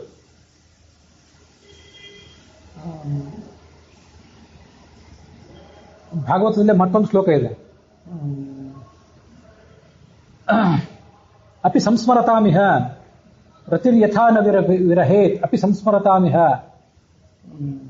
ತನ್ನ ಸಮಾಧಿಸೋಪಾಯಂ ಏನತೆ ಚರಣಾಬ್ಜಯೋ ರತಿರ್ಯಥಾ ನ ವಿಹರೇತ್ ಅಪಿ ಸಂಸ್ಮರತಾಮಿಹ. ದೊಡ್ಡ ಪ್ರಾರ್ಥನೆ, ಭಗವಂತನ ನಾವು ಮಾಡಬೇಕಾದ ಪ್ರಾರ್ಥನೆ. ಅದು ಯಾರು ಮಾಡಿದ ಪ್ರಾರ್ಥನೆ ನಂಗೆ ನೆನಪಿಲ್ಲ. ಅದೇನಂದ್ರೆ ತನ್ನ ಸಮಾಧಿಸೋಪಾಯ, ಕೊನೆ ಪ್ರಾರ್ಥನೆ ನಿನ್ನ ಹತ್ರ ನಂದು ಏನಂದ್ರೆ ಒಂದು ದೊಡ್ಡ ಉಪಾಯ ನೀನು ನಂಗೆ ಹೇಳ್ಕೊಡ್ಬೇಕು. ಯೋಗ ಸಾಂಖ್ಯವನ್ನು ನೋಡಿ ಆಯ್ತು, ಯೋಗ ನೋಡ್ಬೇಕಾಗಿದೆ, ಯೋಗವೇ ಉಪಾಯ. ತನ್ನ ಸಮಾಧಿಸೋಪಾಯಂ, ಒಂದು ಉಪಾಯ ಹೇಳ್ಕೊಡ್ಬೇಕು. ಏನಂದ್ರೆ ನಿನ್ನ ಪಾದ ಕಮಲದಲ್ಲಿ ಯಾವತ್ತೂ ಕೂಡ ಭಕ್ತಿ ಹೋಗದೇ ಇರಲಿ. ತನ್ನ ಸಮಾಧಿಸೋಪಾಯಂ ಏನತೆ ಚರಣಾಬ್ಜಯೋ ರತಿರ್ ಯಥಾ ನ ವಿರಹೇತ್, ಆಸಕ್ತಿ ಹೋಗದೇ ಇರಲಿ. ಯಾವಾಗಂದ್ರೆ ಅಪಿ ಸಂಸಾರತಾಂ, ಸಂಸಾರದಲ್ಲಿ ಬೇಕಾದಷ್ಟು ಕಷ್ಟಗಳನ್ನ ಅನುಭವಿಸಿ ಹೋಗ್ತಾನೆ ಇದ್ದೇವೆ. ಇಷ್ಟೆಲ್ಲ ಆದರೂ ಕೂಡ ನಿನ್ನ ಪಾದದಲ್ಲಿ ಭಕ್ತಿ ಹೋಗದೇ ಇರಲಿ ಅನ್ನೋ ಪ್ರಾರ್ಥನೆ ನೀನು ನೆರವೇರಿಸು. ದುಃಖ ಹೋಗಿಸುವಂತ ನಾವು ಪ್ರಾರ್ಥನೆ ಮಾಡಿದರೆ ಅದು ಅಷ್ಟು ಸುಲಭ ಅಲ್ಲ. ಅದು ಪ್ರತಿಯೊಬ್ಬರಿಗೂ ಒಂದೊಂದು ಮಟ್ಟಿನ ದುಃಖ ಬರಲೇಬೇಕು. ಅದನ್ನ ಈಡೇರಿಸೋದು ಭಗವಂತನಿಗೂ ಅಪೇಕ್ಷೆ ಇಲ್ಲ, ಮಾಡೋದಿಲ್ಲ. ಅವನು ಶಕ್ತಿ ಇರ್ಬೋದು ಅದನ್ನ ಮಾಡ್ಲಿಕ್ಕೆ, ಅದು ಮಾಡೋದಿಲ್ಲ. ಆದ್ರೆ ನಿನ್ನ ನಾಮಸ್ಮರಣೆ ಕೊಡುವಂತ ನಾವು ಪ್ರಾರ್ಥನೆ ಮಾಡಿಬಿಟ್ರೆ ಅದನ್ನ ಅವನಿಗೆ ಕೊಡೋ ಸುಲಭ. ಅವನಿಗೆಲ್ಲನೂ ಸುಲಭನೇ. ನಮ್ಮ ಪ್ರಾರಬ್ಧ ನೋಡಿದ್ರೆ ನಮ್ಮ ಪ್ರಾರಬ್ಧಕ್ಕೆ ದುಃಖವನ್ನು ಹೋಗಿಸ್ಕೊಳ್ಳುವಂತ ಅನುಕೂಲ ಇಲ್ಲ. ಆದ್ರೆ ಭಗವಂತ ನಾಮಸ್ಮರಣೆಯನ್ನು ಯಾವತ್ತೂ ದೃಢವಾಗಿ ಇಟ್ಕೊಂಡಿರುವಂತ ಅನುಕೂಲ ಇದೆ. ಅದನ್ನ ನಾವು ಮಾಡಿಕೊಡುವಂತ ಅವ್ನು ಕೇಳಿಬಿಟ್ರೆ ಮಾರ್ಗ ಸರಳ ಆಗಿಬಿಡ್ತದೆ. ದುಃಖ ಹೋಗಲಿ ಅಂತ ಕೇಳಲಿಲ್ಲ ಈ ಮನುಷ್ಯ, ನನ್ನ ನಾಮಸ್ಮರಣೆ ಕೊಡುವಂತ ಕೇಳ್ತಿದ್ದಾನಲ್ಲ ಅಂತ ಅವನು ಆ ಮಾರ್ಗ ಸುಲಭ ಮಾಡಿಬಿಡ್ತಾನೆ. ಆ ಮೂಲಕ ಸುಖ ದುಃಖಗಳನ್ನ, ಲಾಭ ನಷ್ಟಗಳನ್ನ, ಜಯ ಅಪಜಯಗಳನ್ನ ಸಮಾನವಾಗಿ ಕಂಡು ತಥೋ ಯುದ್ಧಾಯ ಯುಜ್ಯಸ್ವ, ಇದೆಲ್ಲವೂ ಭಗವಂತನ ಪೂಜೆ, ಭಗವಂತನ ಪ್ರೀತ್ಯರ್ಥ ಅನ್ನೋ ಅನುಸಂಧಾನ ಇಟ್ಕೊಂಡು ಯುದ್ಧಕ್ಕಾಗಿ ಜೀವನ ಅನ್ನೋದೇ ಒಂದು ಸಂಗ್ರಾಮ. ಈಸಬೇಕು, ಇದು ಜಯಿಸಬೇಕು. ಈ ಯುದ್ಧದಲ್ಲಿ ತೊಡಗು. ನೈವಂ ಪಾಪಂ ವಾಪ್ಸಿತಿ, ನಿನಗೇನು ಪಾಪವೂ ಬರೋದಿಲ್ಲ, ಹೆದರಲೇಬೇಡ ಅಂತ ಭಗವಂತ ಕೊಟ್ಟಂಥ ಒಂದು ಅನುಸಂಧಾನ, ಕೊಟ್ಟಂಥ ಒಂದು ಸಂದೇಶ ನಮಗೆ. ಹೀಗೆ ಇದು ಭಾಗವತದಲ್ಲಿ, ಮಹಾಭಾರತದಲ್ಲಿ, ಭಗವದ್ಗೀತೆಯಲ್ಲಿ, ಅದಲ್ಲದೆ ಸಂಸ್ಕೃತ ಸಾಹಿತ್ಯದಲ್ಲಿ ಬಂದಂತಹ ಬೇರೆ ಬೇರೆ ಬೇರೆ ಬೇರೆ ಸುಭಾಷಿತಗಳು, ಅದನ್ನೆಲ್ಲ ಒಂದು ಕಡೆ ಕ್ರೋಢೀಕರಣ ಮಾಡಿ ಅದನ್ನು ಒಂದು ಭಾಗದಲ್ಲಿ ಯಾವತ್ತಾದ್ರೂ ಹೇಳಬೇಕು ಅಂತ ಇಟ್ಕೊಂಡಿದ್ದೆ. ಇಂಥದನ್ನ ಇದಕ್ಕೆ ಸಂಬಂಧಪಟ್ಟ ವಿಷಯಗಳನ್ನ ಎಷ್ಟೋ ಬಾರಿ ಹಿಂದೆ ಹೇಳಿರ್ಬೋದು. ಒಂದು ಬಾರಿ ಅದನ್ನು ಕ್ರೋಢೀಕರಣ ಮಾಡಿ ಹೇಳಬೇಕು ಅಂತ ಇಟ್ಕೊಂಡಿದ್ದೆ. ಅದನ್ನು ಇವತ್ತು ಹೇಳಲಿಕ್ಕೆ ಸಾಧ್ಯ ಆಯಿತು. ಯಾಕೆಂದ್ರೆ ನಿನ್ನೆ ಸುಖ ದುಃಖೇ ಸಮಯಕೃತ್ವ ಅಂತ ಕೇಳಿದ್ದೇವೆ, ಅದರ ವಿವರಣೆ ಇದು. ಮತ್ತೆ ಇವತ್ತು ಈ ಮಂಗಳ ಗೌರಿ ವ್ರತ, ಅದೇನಂದ್ರೆ ಮಂಗಳ ಗೌರಿ ವ್ರತ ಅಂದ್ರೆ ರುದ್ರ ಮನಸ್ಸಿಗೆ ನಿಯಾಮಕ, ಅವನ ಪತ್ನಿ ಪಾರ್ವತಿ ವಾಕ್ಯಿಗೆ ನಿಯಾಮಕಳು. ಅವರಿಬ್ಬರು ವಾಕ್ಯಿಗೆ, ಒಬ್ಬ ಮನಸ್ಸಿಗೆ ನಿಯಾಮಕ, ಅವಳು ವಾಕ್ಯಿಗೆ ನಿಯಾಮಕಳು. ಮತ್ತೆ ರುದ್ರ ನಮ್ಮ ಸ್ಥಿರವಾದ ಸ್ಮರಣೆಗೆ ನಿಯಾಮಕ. ಭಗವಂತನ ಕುರಿತಾಗಿ ದೃಢವಾದ ಸ್ಮರಣೆ ನಮಗೆ ಬರಬೇಕಲ್ಲ, ಅದಕ್ಕೆ ಆತ ನಿವಾರಕ, ಅದಕ್ಕೆ ಆತ ನಿಯಾಮಕ. ಛಾಂದೋಗ್ಯ ಉಪನಿಷತ್ತು ಹೇಳಿದಂತೆ. ಪಾರ್ವತಿ ಆಕಾಶಕ್ಕೆ ನಿಯಾಮಕಳು. ಹೀಗೆ ಮನೋ ನಿಯಾಮಕ ಮತ್ತು ಸ್ಥಿರವಾದ ಸ್ಮರಣೆಗೆ ನಿಯಾಮಕ ರುದ್ರ. ಅವನ ಪತ್ನಿ ವಾಕ್ಯಿಗೆ ನಿಯಾಮಕಳು ಮತ್ತು ಆಕಾಶಕ್ಕೆ ನಿಯಾಮಕಳು. ಇದನ್ನ ಯಾರು ತಿಳ್ಕೊತಾರಲ್ಲ ಅವ್ರಿಗೆ ಎಂದೂ ದಾಂಪತ್ಯದ ಭಂಗ ಆಗೋದಿಲ್ಲ. ಉಮಾವೈ ವಾಕ್ ಸಮುದ್ದಿಷ್ಟ, ಉಮೆಯೇ ವಾಕ್, ಮನಸ್ಸು ರುದ್ರ, ಮನೋರುದ್ರ ಉದಾಹೃತಃ ತದೇತನ್ ಮಿಥುನಂ ಜ್ಞಾತ್ವ. ವಾಕ್ ಮತ್ತು ಮನಸ್ಸುಗಳ ದಾಂಪತ್ಯವನ್ನು ತಿಳ್ಕೊಂಡು ಯಾರು ಸಾಧನೆ ಮಾರ್ಗದಲ್ಲಿ ಮುನ್ನಡಿತಾರೆ, ನದಾಂಪತ್ಯ ದ್ವಿಹೀಯತೆ, ಅವರಿಗೆ ದಾಂಪತ್ಯಕ್ಕೆ ಭಂಗ ಬರೋದಿಲ್ಲ, ಬಂದರೂ ಕೂಡ ದುಃಖಕ್ಕೆ ಅವರು ಈಡಾಗೋದಿಲ್ಲ ಅನ್ನೋದನ್ನ ನಾವು ಈ ಮಂಗಳ ಗೌರಿ ವೃತ್ತದ ಒಂದು ಸಂದರ್ಭದಲ್ಲಿ ತಿಳ್ಕೋಬೇಕು. ಇವತ್ತಿನ ಈ ಭಾಗ ಏನಿದೆ ಅದು ಮನಸ್ಸು ಮತ್ತು ವಾಕ್ಯಗಳಿಗೆ ಅಭಿಮಾನಿಗಳಾದಂಥ, ದಾಂಪತ್ಯದ ನಿಯಾಮಕರಾದಂಥ ರುದ್ರ ಮತ್ತು ಪಾರ್ವತಿಯರ ಅಂತರ್ಯಾಮಿಯಾದ, ಭಾರತೀಯರ ಮುಖ್ಯ ಪ್ರಾಣಾಂತರ್ಗತನಾದ ಆ ಕೃಷ್ಣ ಯಾರು ಭಗವದ್ಗೀತೆಯನ್ನು ಉಪದೇಶ ಮಾಡಿದ ಅವನಿಗೆ ಇದು ಅರ್ಪಿತ ಆಗಿದೆ. ಇಲ್ಲಿ ಈ ಭಾಗನೂ ಕೂಡ ಸಮಾಪ್ತಿಯನ್ನು ಕಂಡಿದೆ.